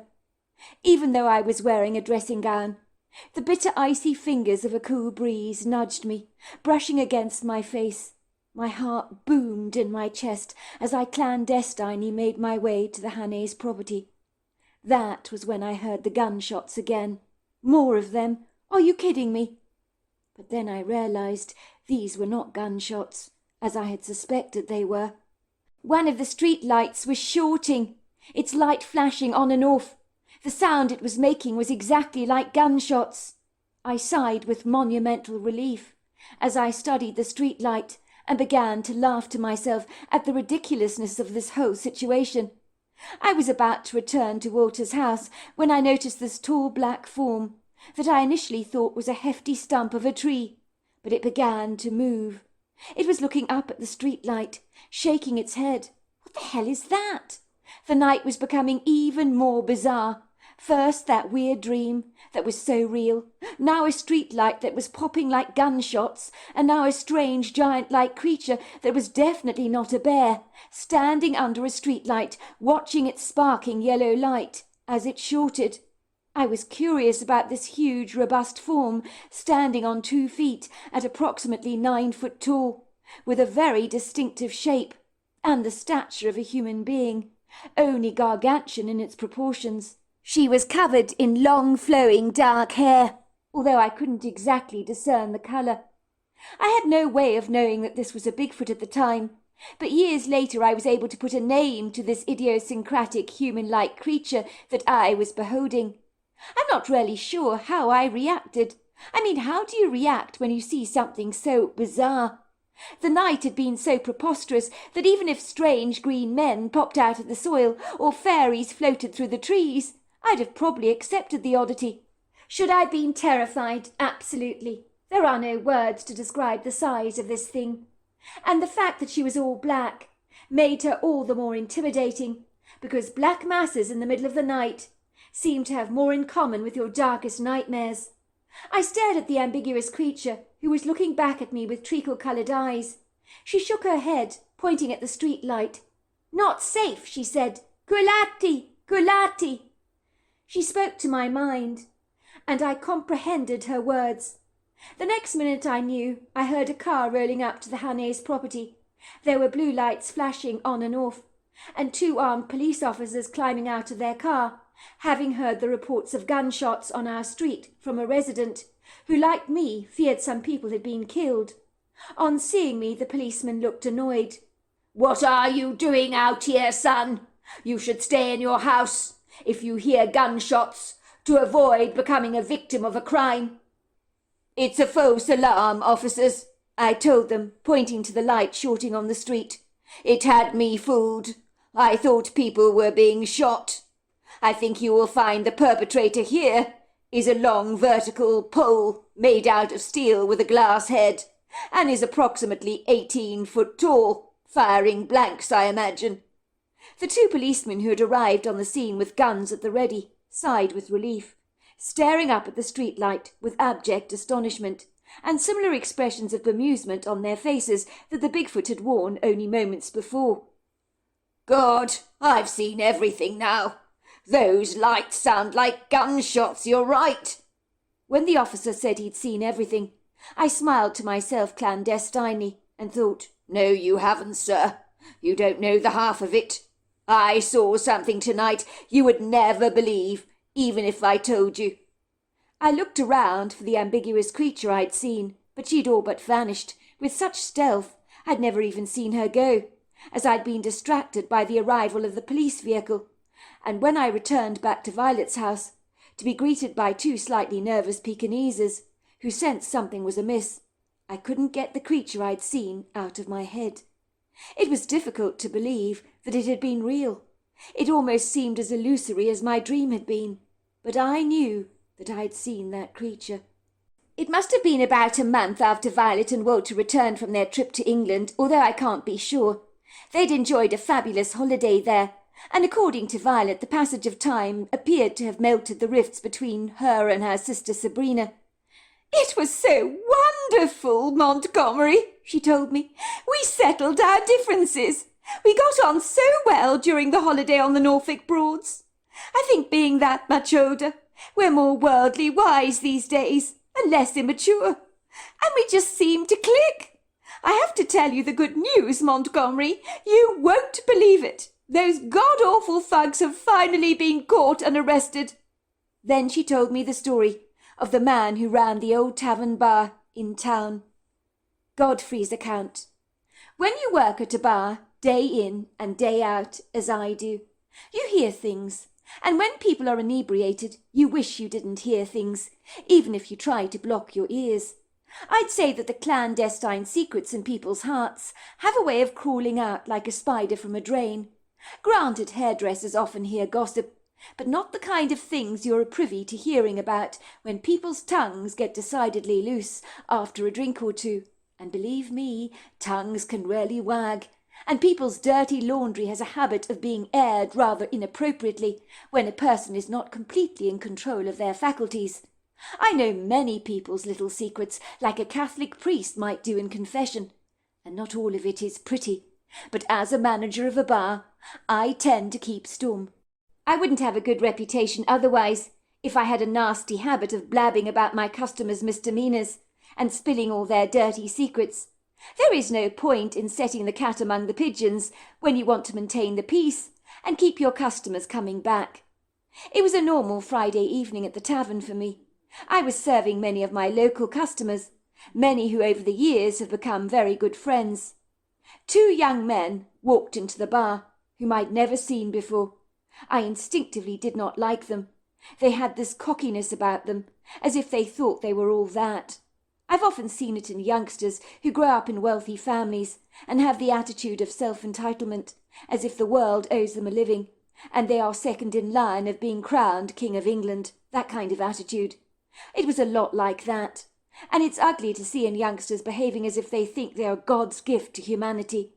These youngsters certainly got the attention of the locals, who were probably wondering what the hell they were doing here, for no one had seen them before a day in their life. One got the sense they wanted everyone to notice them, as if they were up-and-coming movie stars or part of a boy band that was coming into public appreciation. The way they swaggered into the bar, almost as if they owned the place, was disconcerting and disrespectful to say the very least. Many of the locals sitting at the wooden tables stopped drinking, staring at the youngsters curiously, as you would a rather unusual bird in a zoo enclosure. Not out of admiration, of course, but more with the "what the hell did the cat drag in" kind of look. The two young lads stuck out like a sore thumb in this area, as they weren't local, and their clothes were very hip and trendy, and rather expensive for young men that clearly had not finished college yet. I imagine they were the progeny of rich parents, which was why they were so obnoxious, for they'd never worked for anything a day in their lives. To gain a little humility, that was clearly apparent to me. When one of the young lads asked me for a drink, he did not even so much as extend any common courtesies like please or thank you, but spoke to me in a brusque, condescending manner, as if I was a lower form of pond life.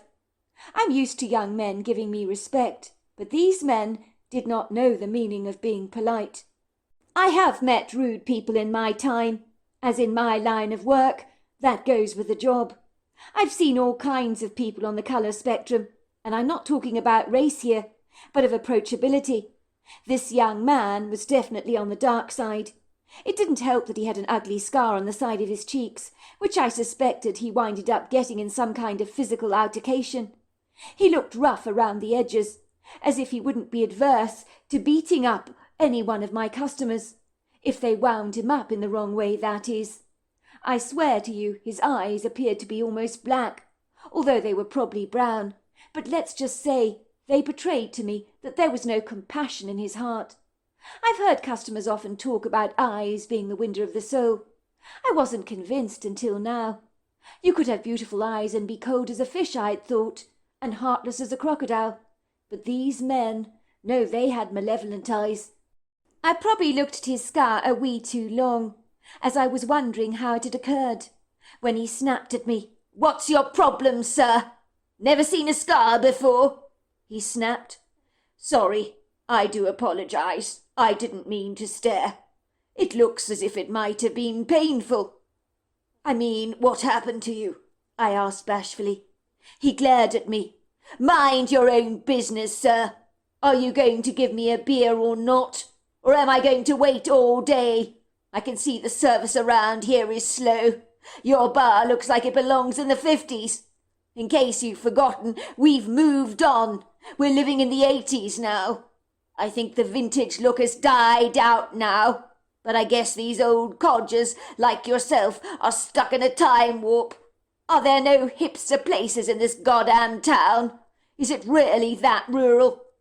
I said nothing as I was pouring their beer.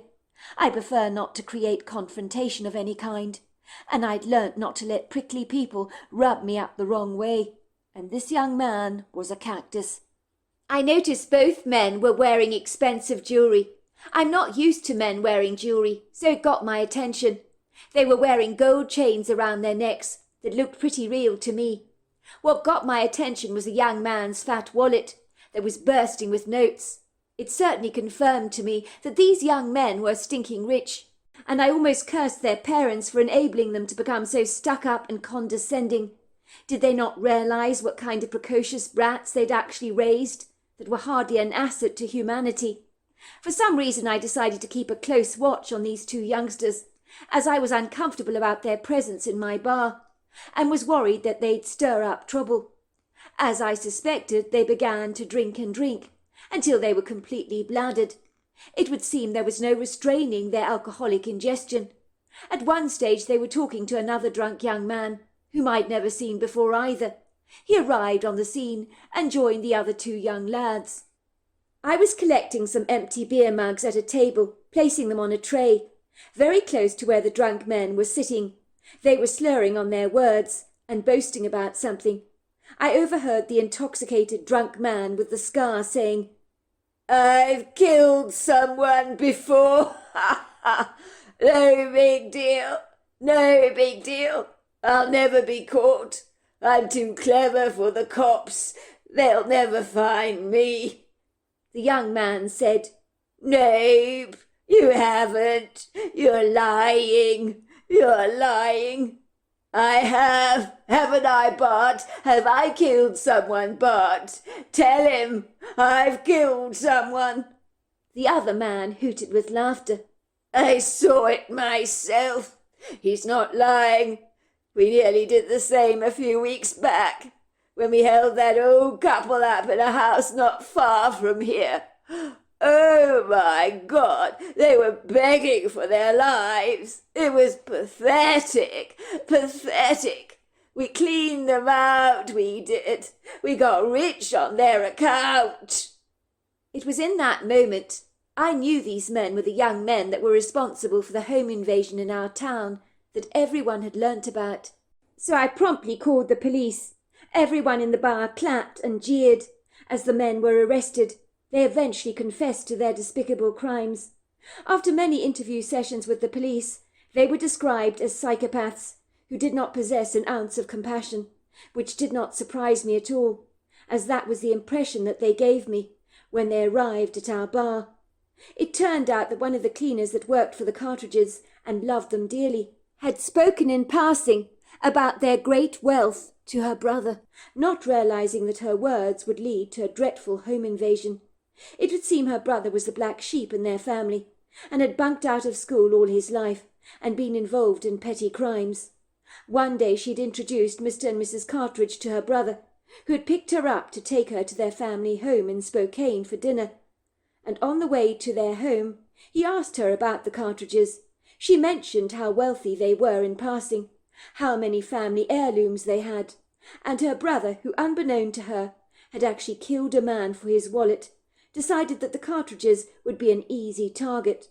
When she learnt her brother was behind the crime, she was devastated, but at least the two men were now in prison, and some of the cartridges' valuable heirlooms were traced, retrieved, and recovered.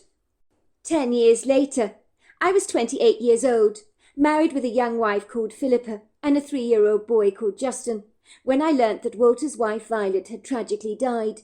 Well, it wasn't really tragic, she died of old age, but nevertheless I was devastated to hear the news, as Walter had died 2 years prior to that. Both had died peacefully in their sleep, which really is the best way to go. They'd simply died of the one thing that will afflict us all one day, if disease does not have its ugly way with us. When I was contacted by Violet's solicitor, a man called Hugh Thompson, I was informed that Violet had left the house in Washington to me, along with 2 3-year-old Pekingese dogs called Napoleon and Rembrandt, which he had asked me to take care of, which was the least I could do in the circumstances, and besides I love dogs. I was so touched that the lovely couple, who had no children of their own, had chosen to leave everything to me. By all accounts, for a young couple, a financial blessing like this is a monumental gift, and for me and my wife I was grateful to Violet and Walter for this incredible opportunity that could ultimately transform our lives exponentially. When I took my wife to see the house we inherited, I never expected her to act so positively to the place, but for my wife it was love at first sight when she saw their residence and the potential it presented. She rarely liked the green leafy neighbourhood in Washington so much. It was becoming one of the most sought-after places to live in recent years. There were good schools and parks in the area, and it was the ideal neighbourhood to raise a family, if you could afford a house there. Many of the houses I'd seen 10 years prior had now undergone radical transformations, and some of them looked almost grandiose, and were selling for a great deal of money. "This is it," I told my wife, as we drove down the long street, fringed on either side of the road with tall, lofty oak trees that had enjoyed a growth spurt in the last 10 years. They dappled the street in a delightful shadowy light, their boughs interlinking together, forming an attractive archway above the road. What a difference 10 years could make! I barely recognised the street. It had upgraded itself so much. The one thing all the houses had in common was that they stood elegantly side by side, but you could tell each property had a sizable backyard that overlooked a large sprawling area of publicly owned forest. When we drove up to Violet's classic-style home, my wife's brown eyes widened, and I could sense her excitement. I've never seen her get so enthused about anything before. "Oh my God! I can't believe it! You inherited this!" I never expected the house to look this amazing. It's absolutely charming. The neighbourhood is so serene and peaceful. I pointed to the street light. "That's the place. Remember I told you, when I encountered the Bigfoot." I had only ever shared the idiosyncratic encounter with her, no one else, as I was concerned that nobody else would actually believe my outlandish story, when I was struggling to actually believe it myself. It had happened so quickly, and over the last 10 years, it was easy to doubt it had happened to me at all.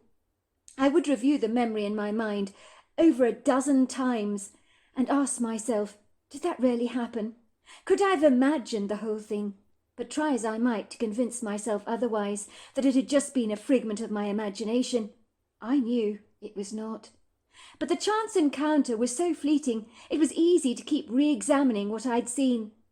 My wife had been incredibly intrigued by my story. "You mean you thought you heard gunshots, and then you discovered a street light shorting that sounded like gunshots going off? You thought the neighbours had been killed by thugs at the next door house, went outside to investigate, and underneath the street light was a Bigfoot, who told you it ain't safe. Did you actually hear the Bigfoot talking to you?" "I did not hear her talking audibly, if that's what you mean. It was more like a strange voice in my head, but it was clearly not my inner voice. I know the difference. I didn't see the Bigfoot for terribly long. The police arrived on the scene far too soon to investigate the reports of a shooting. So the Bigfoot disappeared into the woods.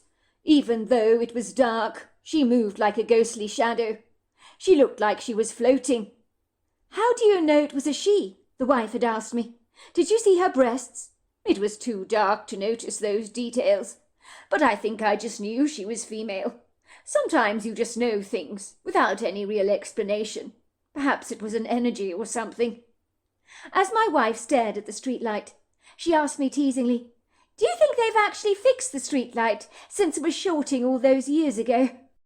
I should hope so, sweetheart. Otherwise, hearing gunshots every night will become the norm. "I think we should move here, Montgomery," said my wife. "I don't know, it just feels so right, doesn't it? And I love the area," she said, taking in the classic features of the traditional 1950s house that was probably the only house in the street that had not been renovated in recent years. But because it was so classic in style, it still looked like it very much belonged. That's what Violet said when she first saw the place, I hasten to say. She said it was love at first sight. Reminded her of the house she had lived in Norfolk as a young girl. I think you would have liked her very much, but how can you be sure you will like this place? You haven't even been inside the house to check it out. You don't even know if you're going to like the interiors." "I love it already, Montgomery. Don't you see? The neighbourhood is absolutely perfect for us. There are great schools in this area, green parks, and the sprawling wood grove behind the property. This would be the ideal place to raise our kids. Don't you think you could get a veterinary job out here somewhere? Please," she begged me. "I like this neighbourhood, I really do. It's amazing. Do you know, I can understand why Violet lived here until she died. I wouldn't want to leave this place if I'd been in her shoes." You do realize both Violet and her husband died in this house. That could be a deal-breaker for a lot of people who can't abide living in a place where others have passed on. Does that trouble you? "I absolutely don't mind that at all. They were both amazing people. If their energy is still around, that's great. Why would I be worried about such a thing?" My wife suggested we moved into the house forthwith. Philippa was exceedingly practical in every sense of the word. She also had a great eye for beauty, and had transformed many unsightly homes from sowars' ears to silk purses over the years. "I didn't expect this," she said, shaking her head in disbelief again and again. "I really did not expect this. This is a turn-up for the books. I thought when you inherited this place that it would be pretty run-of-the-mill, standard actually. But this 1950s house oozes absolute charm. I'd love to transform the place. I think it would be a beautiful renovation project. It's classic in style, and that's the way it will remain. This kind of look, it just doesn't date. It never goes out of fashion." "Well, if you're sure. I thought you wanted us to sell it." "Are you kidding, Montgomery? It doesn't get better than this for us. We could never afford to buy a property like this at this stage of our lives. And I would love to live in an area like this. I'd be damned if we sold it to someone else." My wife was an interior decorator, and she saw the old 1950s house as brimming with potential, insisting that she could update the furnishings and transform the place. "I love old houses," she told me. "Why don't we move in, and you can see if you can find a job as a veterinary surgery in the local area? It's a win-win situation for us all." In truth, it really was, almost as if fate was smiling down on me, as I was to discover the local veterinary surgery in the area was looking for a new vet, so I was told I could start immediately. I pointed the house 2 doors down, where the home invasion had occurred. It had changed quite a lot in 10 years. "That's where the Cartridges lived. They were never the same after that dreadful experience, even when the thugs were caught. But Mrs. Cartridge went to the prison to give the 2 thugs a piece of her mind. I'm very glad she did." "What did she say to them?" my wife asked curiously. "She told them what they'd done was absolutely disgusting and vile, and that although she forgave them, she could never forget the fear that they'd subjected her to. She said those 2 men were like psychopaths because they had no remorse. They laughed in her face and said, 'If you want an apology, you ain't going to get it because we're not sorry.' She said, 'Well, in that case, I hope you rot in hell. You really are the devil's spawn, aren't you?'" "They sound absolutely vile," said my wife in disgust. "Men like that. They don't deserve to breathe the same oxygen that we do. I hope they lock them up, throw away the key, and that those men never get out. We don't need them in our society. They're just rubbish. You know what was really weird about the event? Remember the night I had that lucid nightmare before I noticed the street light shorting? I dreamt of the two thugs that had broken into the Cartridges' property. I thought for a moment, in my lucid dream, that Walter's and Violet's house had been broken into. Get this one. I saw the man in my dream so clearly, well, at least the distinctive scar on the side of his cheek. Imagine my surprise when I opened up the newspaper to observe exactly the same scar that I'd seen in my dream in the paper. The man that was arrested and responsible for the crime, well, one of them, had an identical scar. That is weird, said my wife, that you should dream of a person you've never seen before and get his image so right. Do you know psychics working for the police have images like that? It's rather bizarre, but they do. Maybe when you were sleeping you tapped into that kind of energy. I can't explain it otherwise. Well, I don't know how to explain it myself, I admitted, but it was definitely only a dream. 1 year later, me and my wife had happily settled into Violet and Walter's old home. It was absolutely magnificent. We had 2 Pekinese inherited from Violet, who settled into life very easily, with our 2 Great Danes, Monty and Milo, and no prizes for guessing who ruled the roost in our home. Our 2 Great Danes realised that the Pekinese were definitely in charge. My wife had completely renovated the home, as Violet had left us some money, which meant we could afford to transform the house. It looked absolutely amazing. We had made friends in the local area, and we found an excellent nursery school for our 5-year-old son, so things were great. Not only that, but I'd found a fabulous job in the area, and had helped save a few animals from being euthanized by finding alternative treatments for them, which was outside the treatment protocol of veterinary medicine. Off the record, I advised my clients to try some of these natural remedies as a last-ditch attempt to save the animal's life, and I hasten to say we had a degree of success, and very happy customers as a result, which meant many people referred me, and I became well known by word-of-mouth recommendations. One day I decided to stay at home to babysit our 5, almost 6-year-old son Justin, while my wife was meeting up with a customer for interior design advice, telling me she'd be gone for most of the afternoon, as Mrs. Pellington was one of the most difficult clients you could ever hope to meet, who was so indecisive she'd likely be jumping through choices like a frog on a water lily. It took several lifetimes for her to make any concrete decisions about anything. My son was sitting with me in the living room drawing with crayons on paper to keep himself preoccupied. I think my wife calls them colouring in books, but my son always failed to keep his scribbles within the boundaries of the drawing. My afternoon began with a phone call from one of my customers, discussing a problem she was having with her dog's incontinence. After I spoke to her and offered her some reassurance and sound advice, I returned to my project feeling reasonably upbeat and focused. I believe I was whistling away happily as I was doing this do-it-yourself project, but it began to get increasingly more complicated and was getting the better of my good mood. Why anybody bothered to do any of these projects, God only knows. They were more trouble than they were actually worth. I was not a carpenter at the best of times, so it was hard to see the wood for the trees, as the Chinese instructions were more like reading hieroglyphics, and the translation into pidgin English was equally as frustrating. Damn, I kept saying over and over again, as I tried to work out which piece fit where. I think I was tearing my hair out in frustration, trying to comprehend the very bad broken English.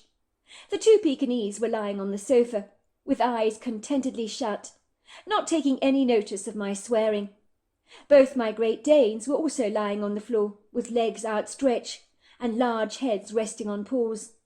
One of my Great Danes barked for a brief moment, becoming ever so slightly restless, but I suspected he'd seen a bird flying past the window, and that never failed to excite him, even in the throes of a deep sleep. It was so blissful to be tucked away indoors, staring out at a very peaceful, serene, incredibly quiet winter landscape that would soon be preparing itself for the first snowfall of the season. You could feel the crisp, sharp iciness in the air that almost bit you on the skin. It was almost as if the surroundings were taking a deep breather, waiting to be crowned with the resplendent white cushioning that would soon arrive. The deciduous trees in the woodgrove had shed their summer coats, so their golden leaves lined the footpaths like confetti. Their naked skeletal boughs clawed the sky eagerly, as if begging to be adorned with their icy white winter coats, so that their shameful nakedness would find some modesty again, while the evergreen trees were proudly attired in their green needles, and didn't have to hide in the shadows, but like the deciduous trees, they also waited to be adorned in their new winter finery. It was cosy in the sumptuously comfortable living room, with a beautiful wood-burning stove ablaze with bright red flames, cracking and spitting away merrily. The interior warmth misted over the windows that overlooked the backyard and the sprawling woodgrove beyond. It was beginning to look as if the snow would soon be all but a sneeze away. I could see a few snowdrops floating down from the heavens like confetti. You could practically smell its promise in the air, and it was almost as if the indigenous wild animals had retreated into the shadows to wait for the cruel adversity that would soon come their way. Some of these species, like the raccoon, the squirrel, and the bear, had sensibly gone into hibernation, much like I was doing tucked away in the warm house, with my dogs, avoiding the drop in the temperature like the plague. I assumed that my son was happily scribbling away in his colouring books with his crayons, so I continued with the project at hand, following all the instructions, with very little success, I might add. Damn, I kept saying, trying to make sense of the whole thing. I'm ashamed to say that I was so very distracted that I didn't even notice that my son had not been bothering me, complaining that he was hungry, thirsty, or terribly bored. He hadn't intruded on my project, and I hasten to say that not for a single moment did I think to myself, "Where is my son?" as a discerning mother who was on the ball would naturally have done. It was when I was literally pulling my hair out with frustration that I looked up to see that my son was not in the living room with me. I thought maybe he'd gone to potty all on his own, or was in the kitchen getting himself some cookies and milk. I ambled over to the kitchen, and to my absolute astonishment, I discovered that there was a chair under the kitchen door, and the door was wide open. My son had obviously climbed onto it so that he could open the door on his own. He had trespassed outside the door, which was banging on its hinges magnanimously, inviting the freezing cold air to invade our home like an unwelcome guest. What on earth had he done that for? He knew better. I was incredibly annoyed with him. He knew if he wanted to go outside, then he needed to ask for permission first. Me and my wife supervised him all the time, so what was he doing outside all on his own? I immediately rushed out of the house, calling his name, but he was nowhere to be seen. And then I realized he'd probably crawled under the fence into the woodgrove. It really was freezing cold outdoors. The afternoon had become dark, as if night was about to fall, and it was sending out her inky prisms all over everything. The light was slowly being expunged. I needed to find my son before a cruel darkness finally set in, and ironed out the rest of the daylight. So finding my way around this monstrously oppressive woodgrove would become significantly more daunting. I've never been the kind of person predisposed to panicking, but I don't mind admitting to you that my heart was thrusting itself against the wall of my chest so hard that every single cell in my body vibrated from the disturbance within me. I didn't notice the nip in the air, or the uncongenial Arctic hands of the wind brushing its frigidly fierce tentacles against my face. I got on my hands and knees, crawling under the fence, calling out for my son, in the sprawling grove of trees that stretched out for an eternity like an all-encompassing yawn. When I called out my son's name, my frantic echoes returned to me, bouncing through the trees like a rubber ball. I was staring at a wall of lofty trees that hemmed me in from every side. It truly was like walking through a cornfield or a maze, for everywhere looked exactly the same. My son could be anywhere in here, and it didn't help that the trees were so densely packed, so close together. In that moment I experienced a person's worst fears, when you know your child is missing, and you hope to God you will find him, and you don't actually know whether you will. I ran aimlessly through the trees, calling out his name. The desperation in my voice was so discernible, and then all of a sudden my mind was flooded with a deep peace, as I knew all would be well. I can't explain this experience to you, for it was so enigmatic, but it was as if a voice had whispered into my heart, and I knew it was a voice that could be trusted. For some reason, I remained rooted to the spot. I waited, as if I was expecting something or someone. I don't even know what I was expecting. Was I imagining my son to pounce out of the earthen soil like a snowdrop? I don't know, but something told me to remain very still and to wait, and I did just that. I failed to notice how numb with cold my hands had become, and that my entire body was shivering uncontrollably, because I was only wearing a sweater and jeans. And then I saw her walking through the trees, and over her shoulders she was carrying my son, who was laughing and giggling and telling her to giddy up. "Go, horsey," he was saying. "Go, horsey, giddy up, go, horsey, go, horsey," he said, slapping her on the side. When I saw the female Bigfoot, she recognized me at once, and I recognized her.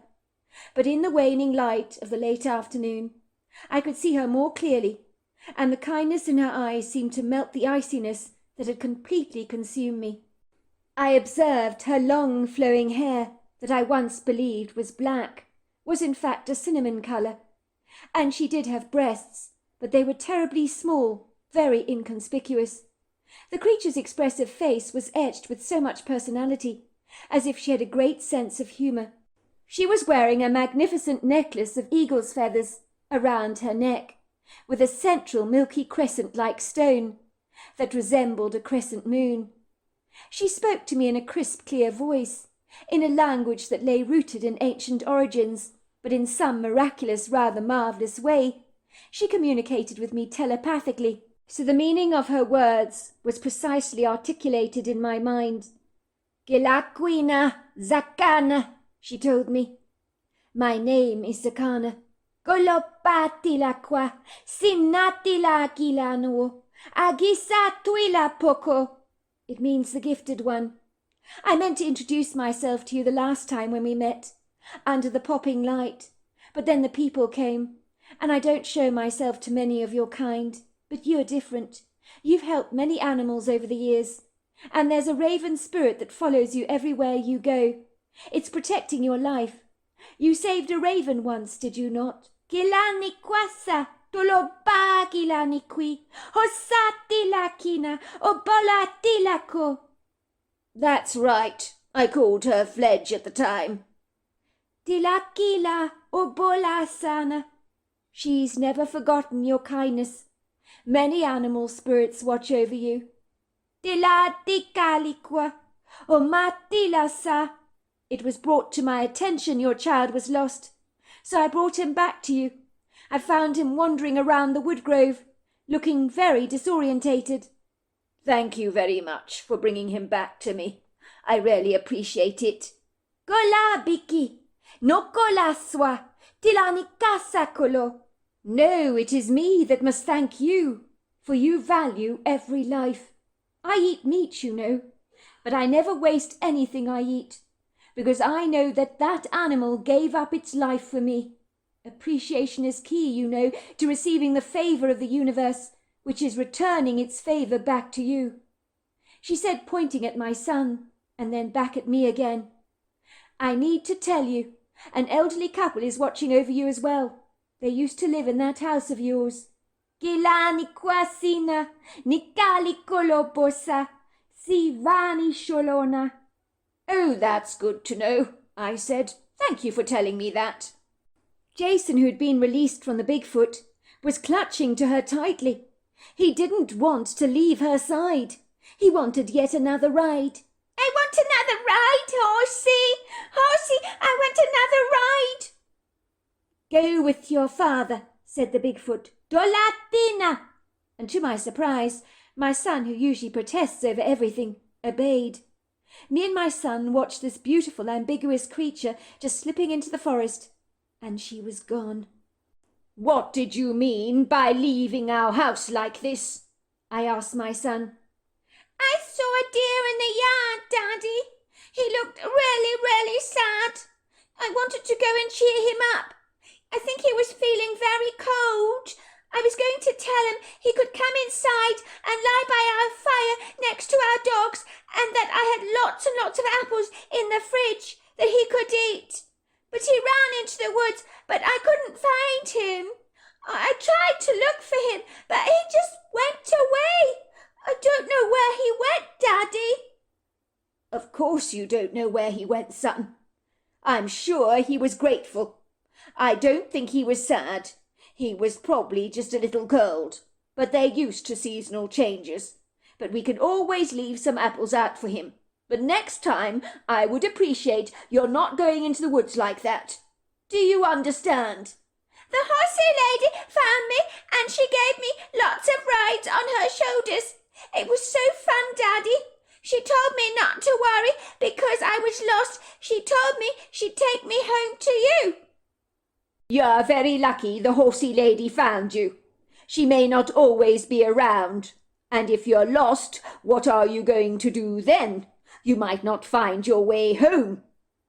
I hasten to say, since that brief encounter with the female Bigfoot, over the years we still only saw fleeting glances of her. But my son still remembers his encounter with her all these years later. And if anyone says anything negative about a Bigfoot, he's the first to say that the creatures are gravely misunderstood, based on their intimidating appearance, and I echo his sentiments entirely. For that Bigfoot was a very sophisticated soul, that had understandings that exceed our human comprehension, and of that I am in little doubt. I unequivocally believe she could see beyond the veil, as she claimed I was being protected by the raven spirit of little Fledge, whom I rescued as a young boy. It seems your good deeds are remembered by the universe, by God, whatever you want to call it, and all the souls you touched along the way. And even if you think that your good deeds are never noted, they most certainly have been noted, especially if you do those acts of kindness with no expectation of anything in return. Then the fruits of its grace will reap in your life an abundant harvest. Of that I am most sure. So there you are. That's my story. Wow, what an incredible story. I don't know what to say to all of that. It was such an incredible story about how Walter met his wife, how they moved to this wonderful place where there was this terrible armed invasion, and I'm very familiar with armed invasions because I had one myself, so I know what you go through there. It is devastating. But you have to pick up the pieces of your life and move on, and that's exactly what the people did. But I'm so delighted that those thugs got caught, because they deserved to be caught, and clearly they were psychopaths. And I do think that to do that kind of thing to another human being, you really don't have any compassion, because no decent human being would ever do that. And I certainly found that to be my experience. And as far as the child going missing, and then encountering that female Bigfoot, and the spirit of Fledge looking over him, and probably bringing his son right back to him, it shows you that your good deeds are remembered, and you know what? I believe they are. Dear Sarah, I live in the Appalachian Mountains and I have a beautiful homestead here. I live a typical rural life, looking after my family, growing vegetables and making homemade bread. I really enjoy my lifestyle here, and I've heard over the years about people encountering strange creatures like Sasquatch, but I've never had an experience of seeing one myself until June of 2008. Before I begin, I'd like to say that my two boys were very young at the time. Wayne was only 5 and Donovan was 6. I was planning a birthday bash for Donovan's 7th birthday. I was planning to invite loads of friends from our church family, including any new arrivals or attendees at the church, and of course Donovan's and Wayne's circle of their own personal friends. We planned to have a very nice big gathering. We are very friendly out here in the Appalachian Mountains. Maybe it's got a lot to do with the lovely fresh air. And when we have a party, everyone we know is always invited. I was going to prepare a pig on the spit with tons of salads, plenty of cakes and sweets for the kids, and all in all it was going to be a fabulous day. I was about to send out the invitations to everyone when Donovan approached me and said that he wanted his party to be a dress-up. Everyone must dress up as an animal, he said excitedly. I thought about it and then finally agreed. It would mean I'd have to get out the sewing machine, of course, and make lots of outfits for my kids. But what the heck, I thought. It could be quite fun. I tell you what, I said, we'll even get the adults to dress up. Won't that be nice? Donovan was jumping up and down and with excitement. Yeah, he laughed. So, sweetheart, I asked him, do you want to be a bumblebee? We can make you a lovely bumblebee costume. You'll love it. I know exactly where to get the stuff from. I don't want to be a bumblebee. I'm going to be Monkey Man. Monkey Man, I asked him. Oh, you mean Bigfoot. You want to be a Bigfoot. Monkey Man, said Donovan. He drew me a picture of a black hairy monkey man and told me that that is what he wanted to be. I sent out all the invitations telling people to come as any animal they chose, whether it was mythical, like a unicorn or a mermaid or a Bigfoot, and the list went on. All the children who were to come to the party were to have animal costumes made for their party. And everyone was so excited, especially as there was going to be 3 prizes for the very best costumes. I do not know how the adults felt about dressing up as an animal, but frankly I didn't care. It's going to be fun. Why not, I thought. We could do with bringing out the child in ourselves from time to time. I came back from town with all the material that I was going to need for Donovan's monkey costume and Wayne his unicorn outfit. Donovan was not happy with the material I had purchased. It's not black, he said, looking at the material in disgust. And it's not like real fur, Mummy. Seeing his disappointment, we went back into town the following day to get Donovan the material he wanted for his costume. But he wasn't too pleased with what was available, and I explained to him that the shop did not have black fur-like material. They only had dark brown, so we'd have to make do. I'm sure the Monkey Man may come in many colours, I told him. He did not look convinced that Monkey Man could be anything but black. He went on to continually tell me that Monkey Man was definitely black. I got to work making the costumes, and Donovan decided that he'd have to settle for the brown fur material after all. I hastened to add that no red flags were blowing in my mind as Donovan instructed me on how he wanted his costume to look. I assumed he'd been watching those Bigfoot programs you see on television, so I wasn't duly concerned. When Donovan got his first fitting in the monkey outfit, he would not stop examining himself in the mirror. He studied himself very carefully and very critically, and I watched him walking around the living room, moving his legs in a very odd and peculiar way. Then he would jump up on all fours and then get up on 2 feet, and then he started to make a strange chattering sound, and then he even made some weird grunting noises. I laughed out loud. He was funny to watch. Maybe he fancied himself as an actor or a comedian, and he was convincing. I was impressed. The day of the birthday arrived. I had made Donovan a huge Bigfoot cake with black icing made to look like the thick hair. It was an ugly, hideous, monster-like cake, but Donovan loved it, and that's all that mattered. After all, it was his birthday. I prepared the feast, including making burgers for the kids, and soon everyone started to arrive. Some of the mothers in these neck of the woods really know how to sew, because I kid you not, some of those costumes were works of art. I could not tell which child was which because they were all wearing full-body costumes with holes in the eyes to see through. I truly do not know one child from the other, but it didn't matter. There were some adults who did make an effort with their costumes, but very few. One man hired a dragon suit from a dress-up shop, while another one was a kangaroo and another a grizzly bear. As for the mothers, most of them didn't bother to dress up at all, which was pretty disappointing. Having said that, I was also not making much of an effort myself. I was wearing a pair of big bunny ears on my head and a white fluffy tail attached to the derriere of my pink skirt. The party was so much fun. The children were making a huge amount of noise, jumping boisterously up on the bouncy castle I'd hired. Later on we served lunch, and the pig on the spit was a huge success among the adults, but the children loved the burgers and the hot dogs. As the children were watching the clown I'd hired, who had everyone's attention, even the adults, because he had placed his head in a bowl of banana cream pie, and the children and the adults were throwing the rest of the pudding at the man and having so much fun. It was then in the distance I saw a man standing behind a tree dressed in a Bigfoot outfit. I wondered if he was a new member of our church, because he seemed very out of it and elusive and was keeping himself to himself. And when he saw me looking at him, he quickly tucked himself behind the branches of the tree.